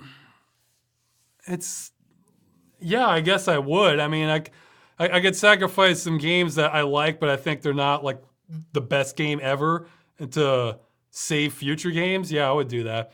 That's the thing. It's not really my choice, is the thing. So, you know, I don't have a choice over it. I'm just trying to see if I can save anything here. Let's see.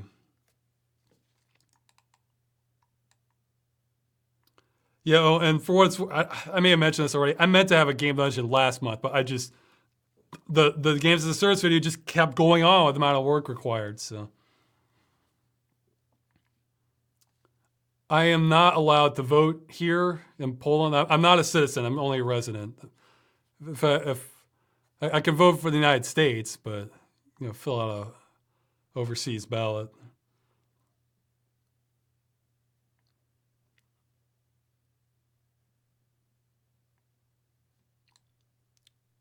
Well, that's not a bad question, but I think it needs more votes. Yeah, this part must be frustrating to listen to, because if you're wondering why is this blank, it's me just staring at the questions while I'm trying to speed read. I do not own a bike currently. The last one I had got stolen, so. I will say bicycling is far friendlier here than USA, because you have things like shoulder and bike lanes, and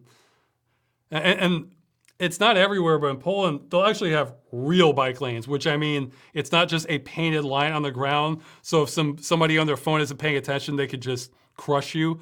You know, it's an actual curb, and then it's a lane shared with the pedestrians. So.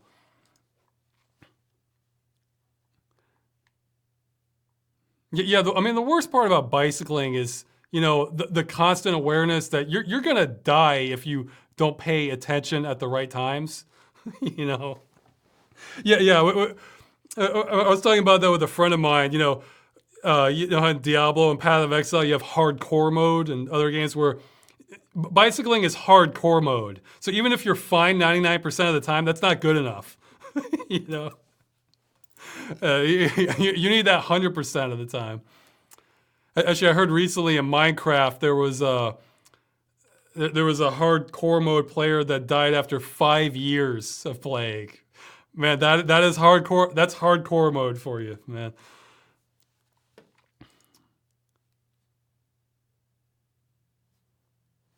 Oh, that's a good question. I might get. Okay, I'll say this. You may not get a reply from me. Okay, but I will read your answer if you want to email me. Somebody's asking my thoughts about Launchbox, other game launcher apps. I'm realizing I'm getting to the point now where I don't need a launcher app, but I for sure need some sort of game organization program to figure out just what do I have, because I have more than one Steam account by accident, more than one GOG account. I have tons of abandonware that aren't even in the archives that I would have to put in myself manually. So, or just old games that were never online. So I was wondering if people have recommendations as to like which one you recommend. I don't need an easy launch thing, because half the time it's not even going to be installed on my system. It'll be just backed up on, you know, external hard drives like I have here. But just keeping track of it all in the nicest way possible. People can recommend that if you want to email me on that. So.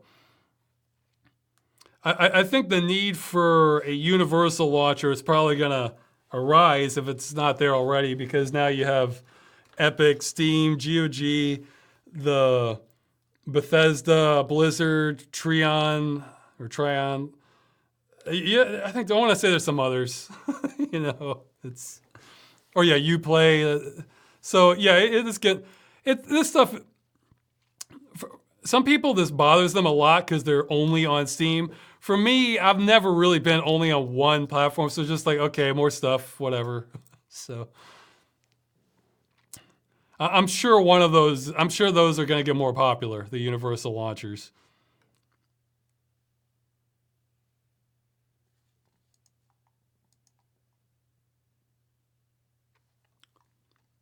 And yes, I'm totally fine with translations of the games as a service video.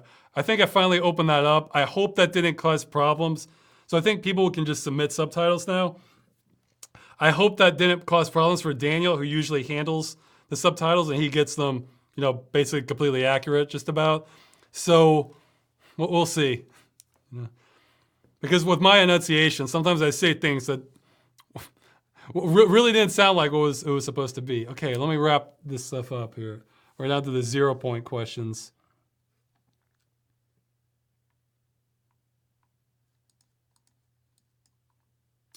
Yes, okay, well, yeah, this got me concerned. I noticed a loud pop when you abruptly cut away from clips. Are you aware that if you apply a sharp... Yeah, I am aware of that, but see, okay, I listened to it. I didn't notice a huge pop, but it could have been there. The thing is, that takes more time. It's like, that. Listen, there were mistakes I knew about in the games as a service video. There's one point where I'm reading from something that I realized, oh, this is the wrong slide. And then there was a fade out there was a transition where there was a black gap, which I didn't mean to have. Normally, I would never allow that for Game Dungeon or, Freeman's Mind. But in this case, I realized that I just kept delaying and delaying and delaying. And I realized just those two fixes, even though it might take me only 5-10 minutes, that I was gonna have to re-encode the video, and that was gonna be another 5 hours from me doing that to it getting up on the internet. Because I had to render it, then I had to encode it, and then I had to upload it. So, and then wait for YouTube to process it. So I just got impatient this time. I was just like, no, these aren't big enough for me to just not do it. I ended up making those corrections, and now my archive copy has those fixes, but I figured they were minor enough I could live with it. But I really try to stop the big pops in the audio, but it's like, how many cuts were in that video? We're talking hundreds. So I'd have to go and fade out each different one. And man, that's hours of work from minimal effort. So I usually only get the ones that I notice. Like, if I'm listening to it, I'm paying attention to it, and I hear like a big pop once the music cuts or something like that, I'm like, okay, I gotta fix that one. So I'm fully aware it's just me cutting corners, in all honesty. I'm not gonna cut corners like that in the movie, or probably something, if it comes back, or something similar to Civil Protection, but everything else I might, if it doesn't stand out to me. So yeah, that's a totally valid criticism. Okay, I'm about done here. If you want to ask me a question, put 3 equal signs in front of your question. That helps me. I'm looking at that on IRC. That way, if I fall way behind, I don't miss your question usually. Whereas if it's just live in Twitch chat, by the time I've finished answering one question, I've missed 20 others. So, okay. First one here. What are your thoughts on platforms like Battle.net that are hosted by a company that can ban your profile, essentially taking away your games that you pay for? We're saying the wrong things on other platforms such as Twitch. Yeah, it's not good, but see, that goes back to why I made the games as a service video. If you solve the problem I talk about in that video, you solve this. Because here, let's look at GOG. They're a perfect example of this. I don't know if they even do ban you, but let's say they decided to ban you in the future if you did some bad behavior, or hey, your account got hacked and they say there's nothing they can do because they're not sure you're you. Well, with GOG, you can download every game you bought off of there, save the installer somewhere, so even if your account gets hacked, you still have your games. So if you're worried about that, you get to keep your games. You can still play them. I mean, yeah, it takes a little more work on your part, but the option is there. So that's what kills me about games as a service is it destroys even the option of preservation. Some people, believe it or not, I don't think of myself as an extremist with preservation. If it's a terrible game and nobody wants to back it up or preserve it, so it gets lost, okay, fine. Like, well, people had their chance, I guess. But, I'm all right with things getting lost to time that just people didn't care but if it's the people that really do care and can't back it up, that's when it's a huge problem. So basically having an end of life plan for the game is kind of the answer to everything, I'd say. So, okay, in Freeman's mind, episode 5, he was singing a song following the Dead Body Road. Is that from Armed and Delirious? Oh, he has a link here. Okay.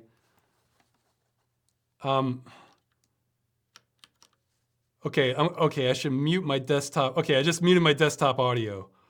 I realize so if there had been sound effects or things playing this time, you would have heard them, but thankfully I don't think that happened, or else it wasn't too bad.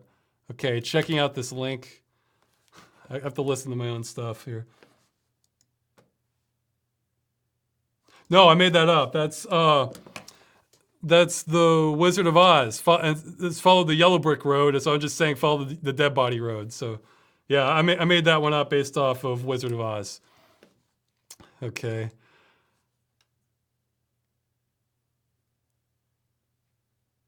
Okay, here's a spicy question. With your Deus Ex video and your honestly rather naive support for Gamergate, you seem to have attracted a lot of conspiracy theorists, sometimes anti-Semitic, misogynist audience. You really don't seem to like the kind of person who would support such videos, so how do you react to that? Okay, my statement on Gamergate was I half support it, all right? Here's the part I support about Gamergate, all right? Looking into obvious cases of collusion or financial conflict of interest.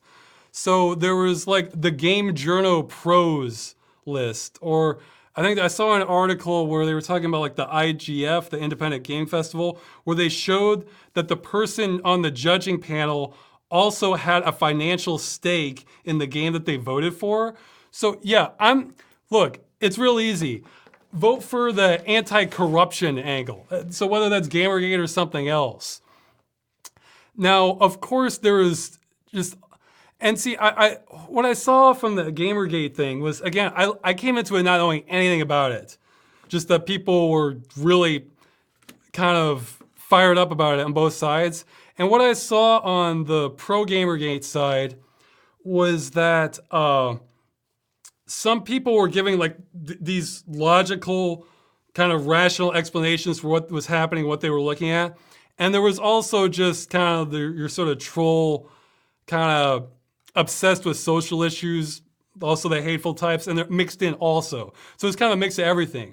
And what I saw on the anti-Gamergate side was these people are all monsters, full stop, and like would not address like a single legitimate claim of collusion where there's evidence of it or unethical behavior. So what I came away with was that one side was just not addressing what I consider legitimate points of the other.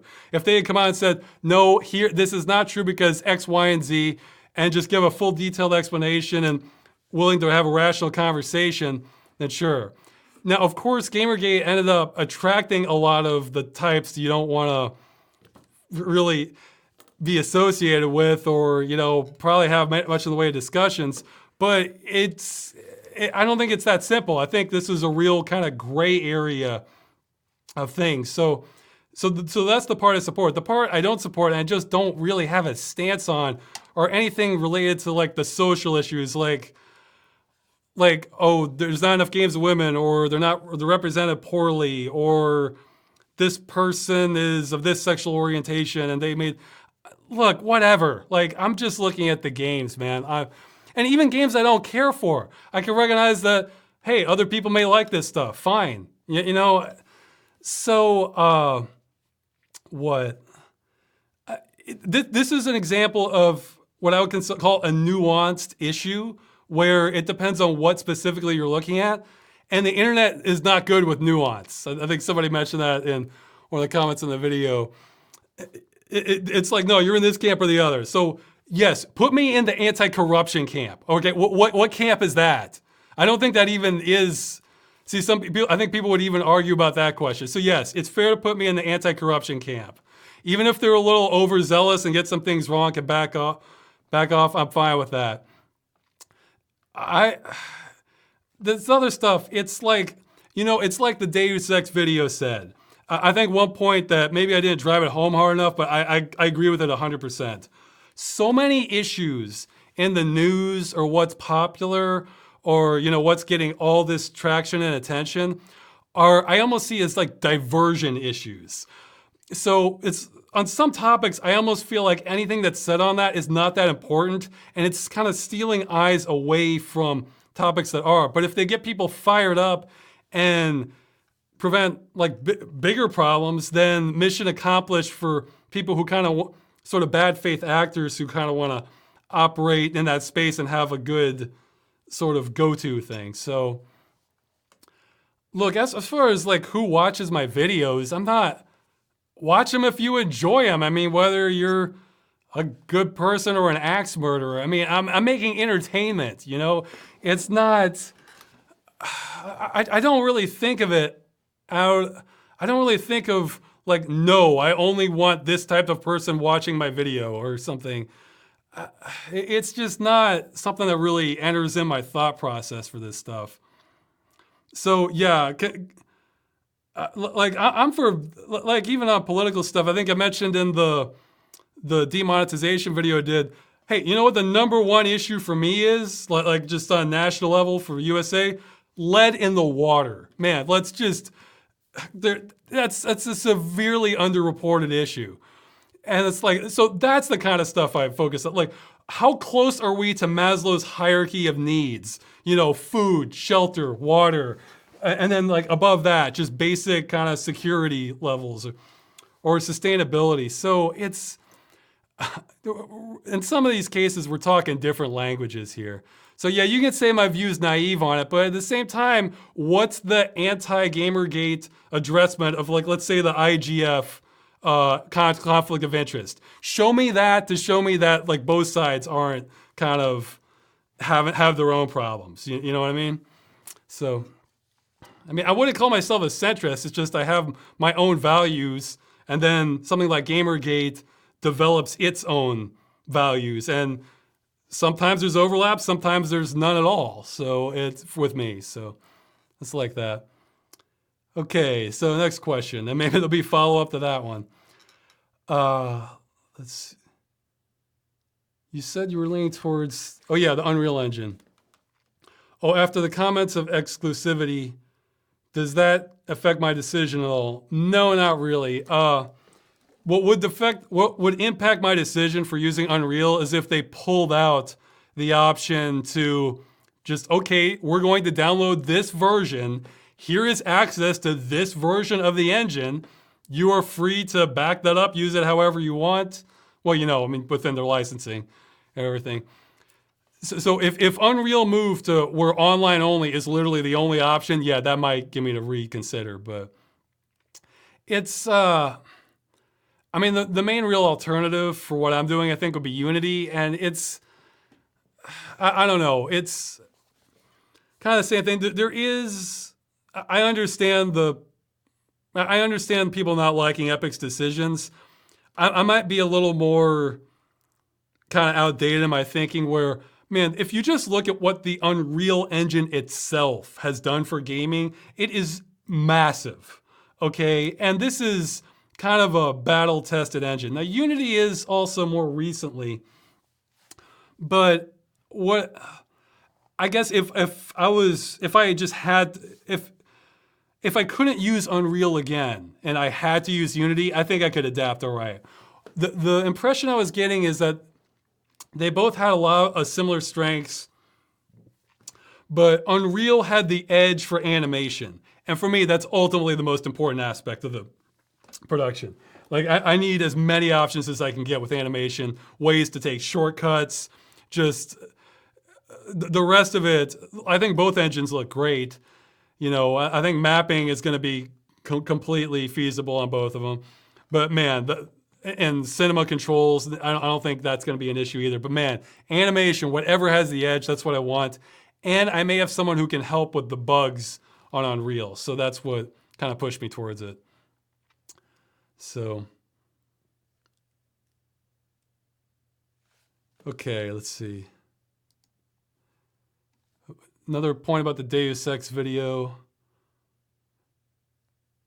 Okay, my eye-opening analysis of the current global situation terrifies me. What can I, as one man, do to try and rectify this? Boy, that's a great question.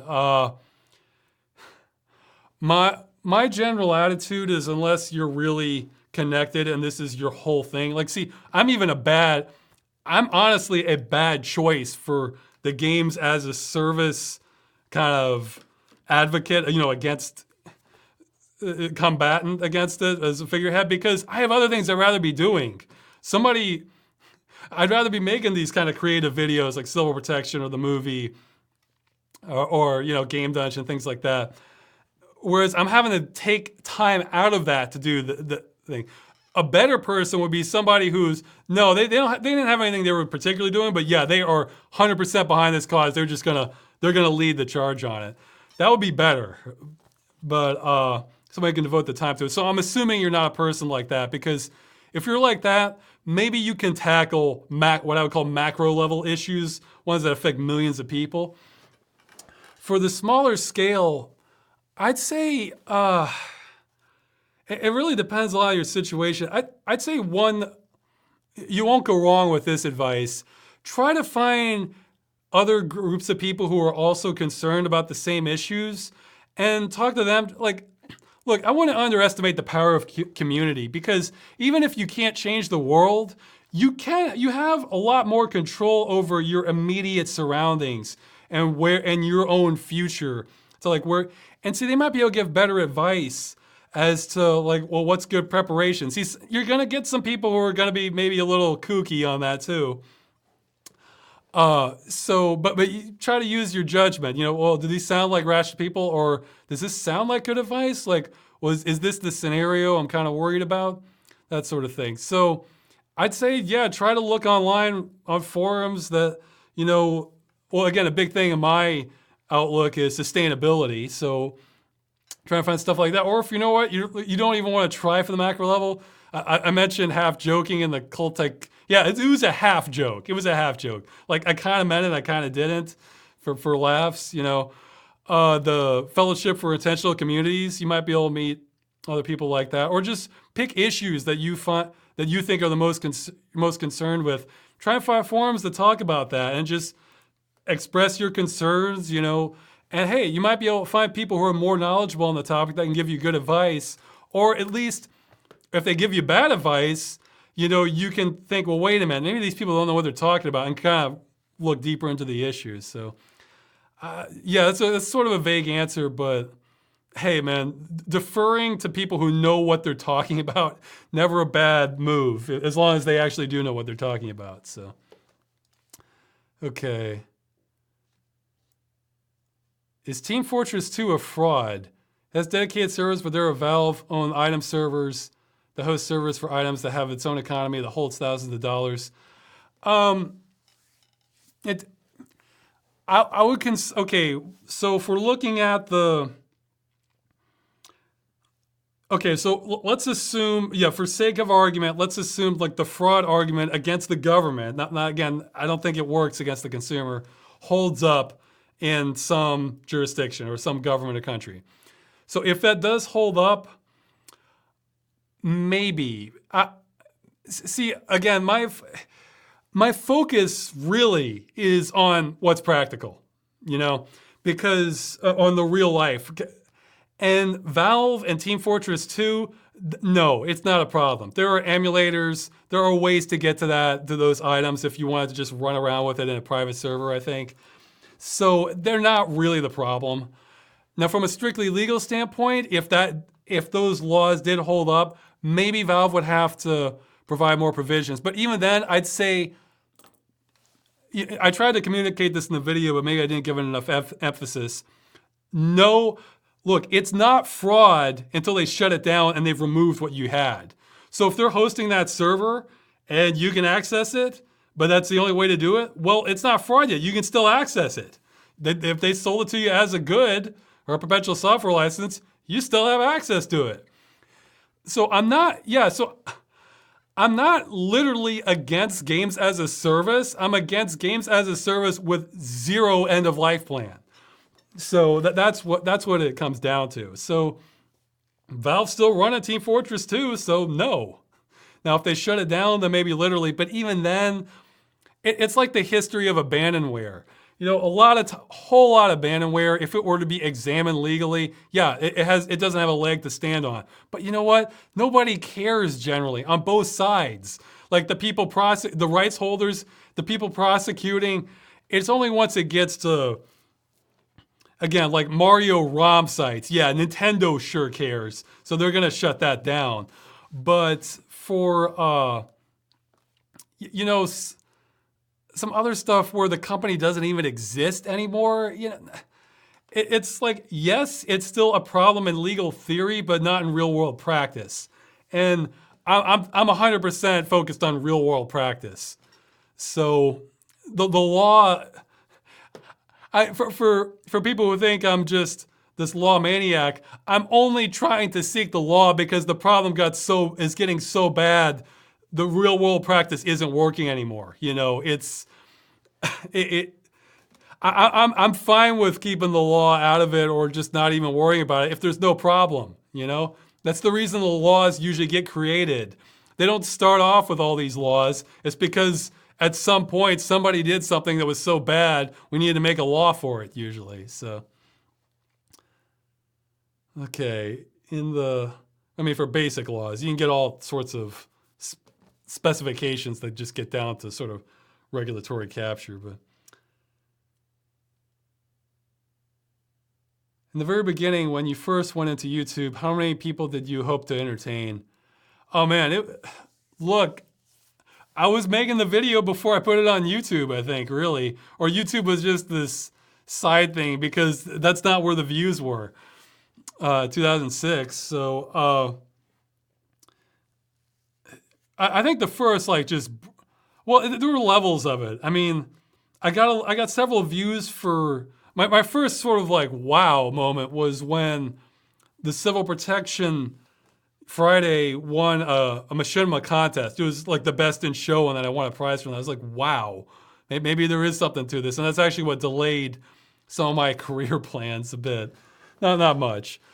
As I thought, oh, maybe there is something to this. And then later, once I did Freeman's Mind, and that just got ridiculous number of views, because that was an experiment. I was expecting people to just bash that, because it's like, yeah, this is really low effort compared to Civil Protection. And and then later went into millions, and that, you know what, something just short-circuited it in my brain, and I never really processed that as real, even now. It's like, because I was never before a stage with millions of people in front of me or something where it finally sinks in. It's just, it still doesn't seem real to me, so. Okay, checking more questions. Is there a non-standard story format for the movie or a particular episode of a show? Well, no, the movie's gonna have like your kind of enjoyable movie format. I'm not doing anything too crazy with the narration style. But yeah, okay, so he's talking about like exceptions, like Groundhog Day loop or Rashomon style. I don't know in medias res. I know Rashomon, where like it's each told from like, stories told from a different perspective. I don't know, I'm all right with the general movie format. The Groundhog, well see, even Groundhog Day, I'd say the narration follows the same pattern as a general movie. You know, you have your building action, you know, falling action. It's just that the mechanic that's operating is sort of the mechanic that's operating is different. You know, the sci-fi concept where it's being repeating, but from, you know, Phil's perspective, you're having a sense of progression of the movie and the plot's shifting based on his actions and what he's learned, that sort of thing. So I'd say Rashomon's definitely different. Rashomon's definitely different because each one's like, okay, here's your testimony.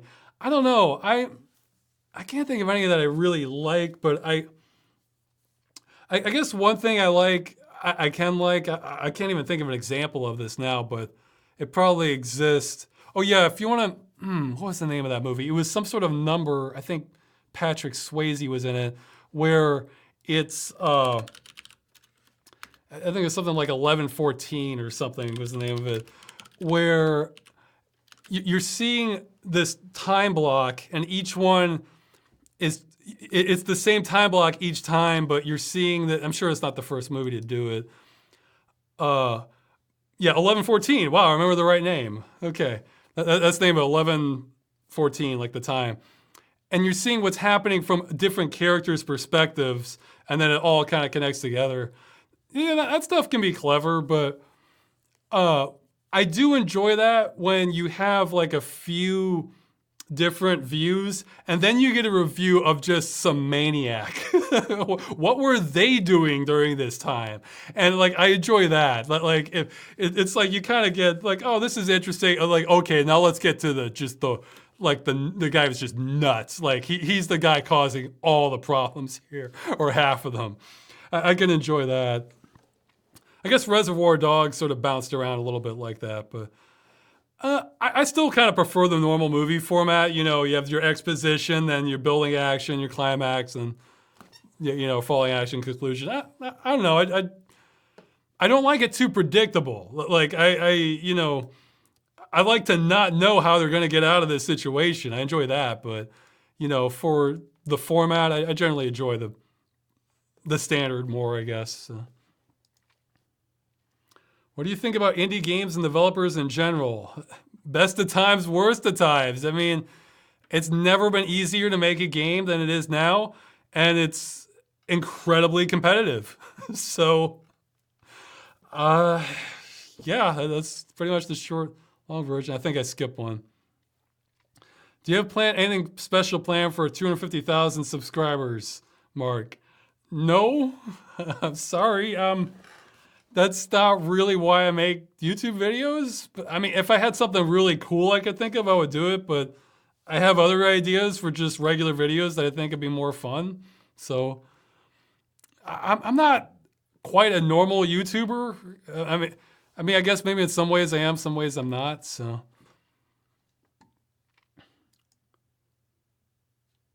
Okay. Oh yeah, big System Shock 2 fan. Let's see. What do you think of the System Shock 1 remake? Upcoming System Shock 3. I have no idea what's going on with System Shock 3. I've been following it. For System Shock 1, I'm absolutely looking forward to it. Though I'm not sure they know what they're doing right now. Because at first I thought they were just going to make the same game and just give it like a pure graphics update and just usability update. So, you don't have to have all those sub-menus and various keys to do different actions and to just kind of streamline the controls. But it was like going to be the same story, same level layout, but just way better graphics. And I actually like that style that they had, where you still kind of have like this blocky kind of chamber-based look to it, but they had like all this eye candy to go with it. So it kind of created this surreal thing, but it still sort of works for a space station, where hey, space stations are kind of cramped and have that kind of modular look to them. So, but then I think they decided to veer off from that and have it more modernized with the level design. I was like, oh, well, come on, you're losing some of the distinctiveness. And then I think they realized they were running into too much work. So now I don't know what they're doing, but I'm sure it's going to be worth playing, whatever they come out with. So I think I prefer just the sort of old school update version. I think it's kind of neat. It makes it more surreal then, I have not played Outcast yet. I'll get to it eventually. Yeah, everybody says the soundtrack is great, but I remember it just kind of being like your standard sort of symphony soundtrack. I kind of like stuff a little more exotic, but I mean, I'm not downplaying the skill of the orchestra that performed it or anything. Just, you know, preference in music. Okay, scrolling down and how, wow, yeah, okay, I'm at least 15 minutes behind on the questions. Let's see. Okay, what do you think about the games as a service concept, limiting access to games for people who live in countries where the cloud infrastructure to support them does not exist? Yeah, everybody, if there are a few games like Titanfall we simply could not play here, it's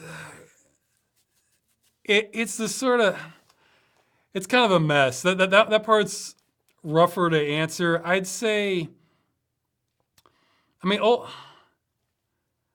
I kind of feel like people kind of need their chance. It's one way or the other. So it could be your chance only comes at the end of life scenario. But, you know, well, I mean, that creates an opening for people who are like indie developers who are like, yeah, here, let's make a game the way people have been making games for decades. There you go. You can download it, or maybe there's a distributor who puts a offline copy of it. You know, so yeah, I'm really not a fan of this structure, but yeah, again, if somebody wants to ease the pain for me, then I also think there's few games as a service that, like, the gameplay itself, it's like, oh man, it hurts to know that I'm not gonna be able to play this. I think for the only two for me personally so far have probably been The Crew and The Secret World. But all these others, man, I can love their environments. So that's a tricky question, because again, I don't feel like the publishers should be forced to sell it, and it's kind of their choice if they're choosing to disregard that. And there are legitimate reasons to keep it online only while they're supporting it. That's the key point. But again, if they're, you know, if they've already made all their money off of it and they're ending the sales, it's like, why? The reasons to not give people a chance in some fashion to play it or attempt to repair it, they're so minimal, and I kind of feel like the benefits for not doing that outweigh that incredibly. So yeah, I mean, yeah, it's trickier, because my stance is more that you're not entitled to the game so much as you are entitled to the game you paid for, you know, and if not, then you can wait however long it takes for it to kind of enter like public domain, basically. I mean, public domain's gone from what, 20 years to something like 120 or 130. So, and of course these games, sometimes all the data's gone after 3. So it's like, even if they did expire, the data's not even there. Somebody's talking about ginger and lemon tea. Let's see. Scrolling down some more. Okay, asking the System Shock question again.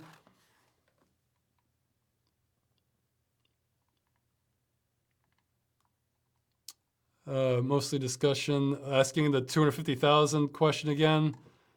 Something about donuts. Man, don't tell me about donuts. That's an Achilles heel for me, man. Like, I think of donuts almost like, because like I can be an addict, like no joke, like, to sweets.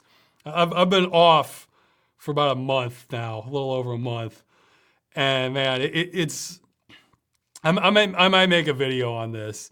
I mean, it's funny because it's just sweets, not like alcohol or cocaine or something. But you know, I watched a movie a while ago, as The Accountant. You know, Ben Affleck, where he plays this high-functioning autistic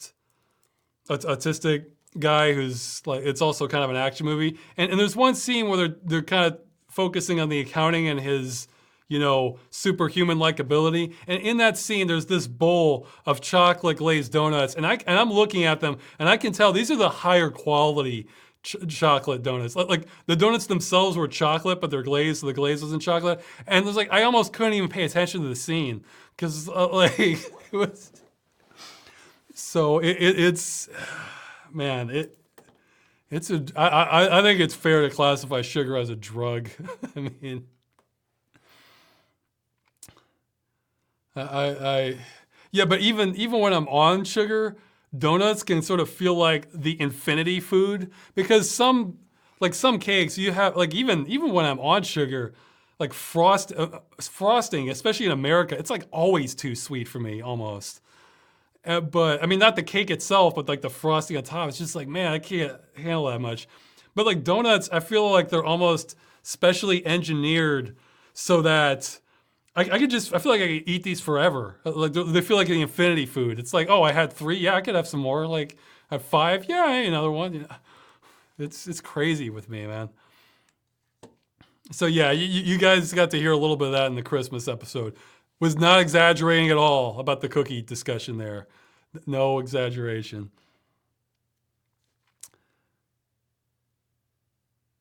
Okay, are you planning on returning to more absurd, less serious style you had in Game Dungeon? Uh, I absolutely want to get away from the stuff that I did kind of in Battleforge and Darkspore. So, I mean, it just depends on how well, like I don't know which ones are the absurd ones more, or when it lends. I want it to be fun, you know, and kind of be a little bit more like an adventure. So wherever that takes us, that's how absurd it gets.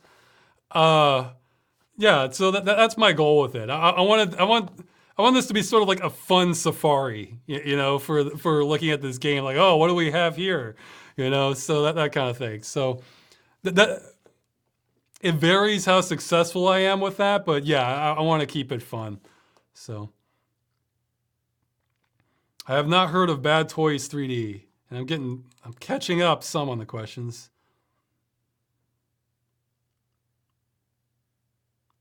Okay, immersive sims break stereotypical game mechanics like you can only open door with the key or a lockpick. Well, then how is Deus Ex? Oh, I guess because you're given more options. Well,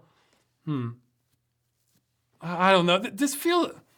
I don't know. If immersive sims stays in the lexicon, fine. But I don't know. It just, I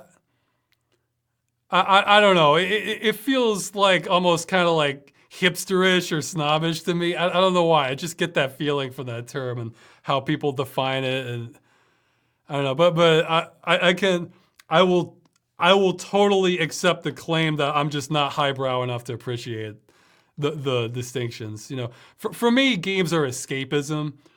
You know, so I can look at. I mean that's like the main goal of games for me.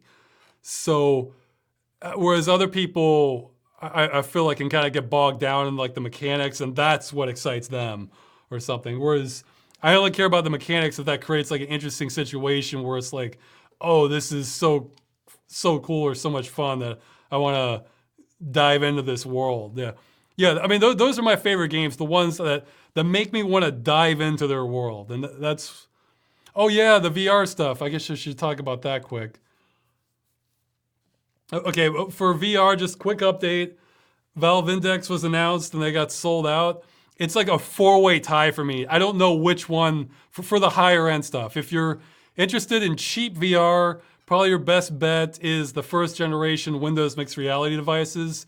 I think those have 1440 resolution, like Acer, HP. You can get those if you wait for sales. You can probably get them $150 or less. So that's probably your best bet for cheap ones. For the high-end ones, I'm probably at some point going to get one of these because I've been wanting this for just decades, something like this. But I've been holding off because it's like the first generation. It's like, this just isn't quite worth the price to me, especially since I have the DK2. I still have the DK2 is what I have right now. But, okay, so my 4-way split for ones I'm considering right now are the Valve Index, the Pimax 5K Plus, the HP Reverb, and the Samsung Odyssey Plus. Valve is looking. I'm gonna have to wait for reviews. Because I can't. I'm just, you can't figure it out just from like what the specs are. And it depends on what you care about more. Because I feel like there's three things I probably care about, which is the field of vision, how the sharpness of the screen, how detailed it is, and how little screen door effect it is. Now you might think that's the same thing as the resolution. They are related, but it's not the same thing. A lower resolution can actually do a better job on screen door effect, depending on the quality of the panel and what technology they're using. So Valve seems like it might be the best kind of middle of the road one, because they're not the top on resolution, they're not the top on field of vision, but they have some second places. Like, I think the resolution hasn't been officially announced, but I think it's a leak said it was 135 degrees for field of view. So that would put them behind the Pimax 5K and the 8K and stuff, but I think ahead of all the others. So it's second place for field of vision. For resolution, it's kind of tied with everybody, or towards the bottom for the high-end ones. It has the same resolution as the Samsung Odyssey Plus, I believe. It's not as wide a resolution as the Pimax 5K, and it's just lower resolution, period, than the HP Reverb. Actually, there's an Acer one also, but I think it's based on the same panel as the HP Reverb. Now, out of all those that I mentioned, and look, I think all of these are probably ahead of the Vive Pro, okay? So I'm not even putting that one on the list. And the Vive Pro is more expensive than them, so. Now, the one that's the best for, yeah, now I'm going on 2.5 hours over the, oh well. The one that's the best for, okay, now out of those four, Valve may be the best for tracking. That's a little bit lower priority for me, but I think they might be throwing the most resources at that compared to those other three that I mentioned. But and screen door effect, I don't know if like the Samsung Odyssey Plus is better or the HP Reverb is better. So I can't even say which one's going to be more important without literally trying these other ones. I wish so much there was like a show or a convention or something I could go to where I could just try all these on, and then I could make my decision on it. But right now I'm just going to have to operate off of reviews, and it's not out yet. But yeah, it sounds like could be pretty cool. And also the other advantage Valve has is they could really set an industry standard for the software and how these games are, what they're aiming for. Because there's Vive and Oculus, but Oculus has their walled garden, and it's like, and then there's Windows mixed reality stuff, which a lot of games, if you're running them, it's gonna be through Steam VR often. So anyway, so the industry may just crown that as the standard. See how it goes. So, okay, so few more questions. I'll try to wrap it up.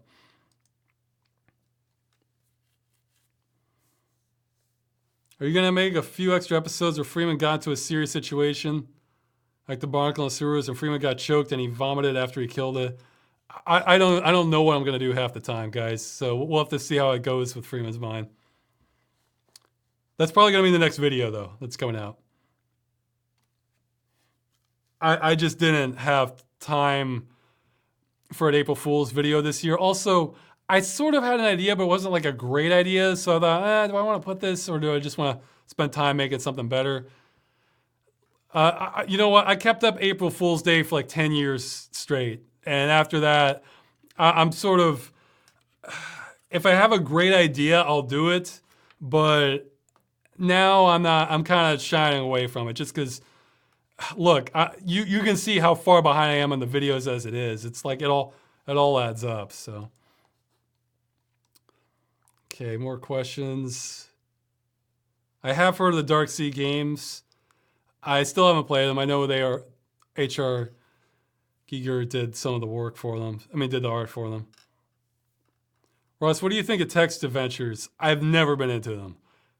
Not trying to, if you love them, great, but like even when they were the hot new thing, it's just like, It's like I'd rather read a book or watch a movie or play a game with graphics. So I can admit I'm not highbrow enough for that. So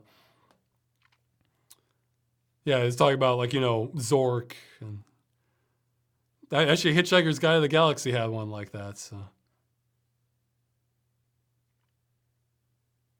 how do you feel about devices such as Alexa that people pay good money to have this device that is constantly listening and recording you? It sounds dystopian, but as long as it's optional, I don't have a huge deal with it. I mean, hey, Watch Dogs is a great game that looks at that issue, I think. I mean, the game, the main story is just kind of okay, but like, if you want to get a feel like, now what is the importance of privacy? I feel like Watch Dogs, it does a pretty good job of addressing that. So, yeah. Somebody's thanking me. Well, thanks for listening. So, somebody's saying they don't trust Valve. Yeah. I trust them on some things, not on others. Like, okay, somebody's pointing out that the Valve has the 120 hertz display. Man, assuming you can get the games to run at that, and greatly improve pixel response time. Yeah, I heard the HP Reverb may have a little bit of ghosting of red colors, in which case, yeah, maybe that's not good. It depends how pronounced it is. There's some good people on YouTube that like give real in-depth VR videos. I forget the names of them, but I'm sure they'll cover this stuff once they comes out. So, okay, any more questions? Somebody just posted looks like three Pokemon balls, at least on the IRC symbols. See, most of the images don't translate over to IRC, which is how I'm looking at the text questions, but maybe this was some ASCII thing. I don't know. Okay, there's two. Oh, they're saying those are donuts. Okay. They look more like Pokemon balls on IRC, they do anyway. Donuts. Okay, well, I'll look at these other questions. Yes, I ended up reading all the Rama books. Well, I read the first one that was only by Gentry Lee, or Lee Gentry, I forget his name. And that one turned me off quite a bit, and I didn't want to read the one after that. That was a prequel anyway. I read the Arthur C. Clarke one, so those four. I'll talk about that in the follow-up, for sure.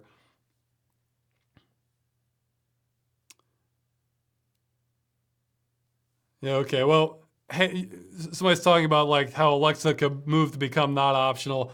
That's an extra layer of kind of dystopian and stuff. So, okay, I'm gonna wrap this up. Thanks for showing up. Hey, if there's just a burning question that I didn't cover or I didn't cover well enough, or you want to know more on, you can always email me or try your luck on the next chat. Like submit it and try and get people to vote on it, and I go for the top voted ones. So, oh my God, people are talking about donuts. Okay, that's it then. Bye. Yeah, okay. Yeah, bye. No, stopping with the donut talk.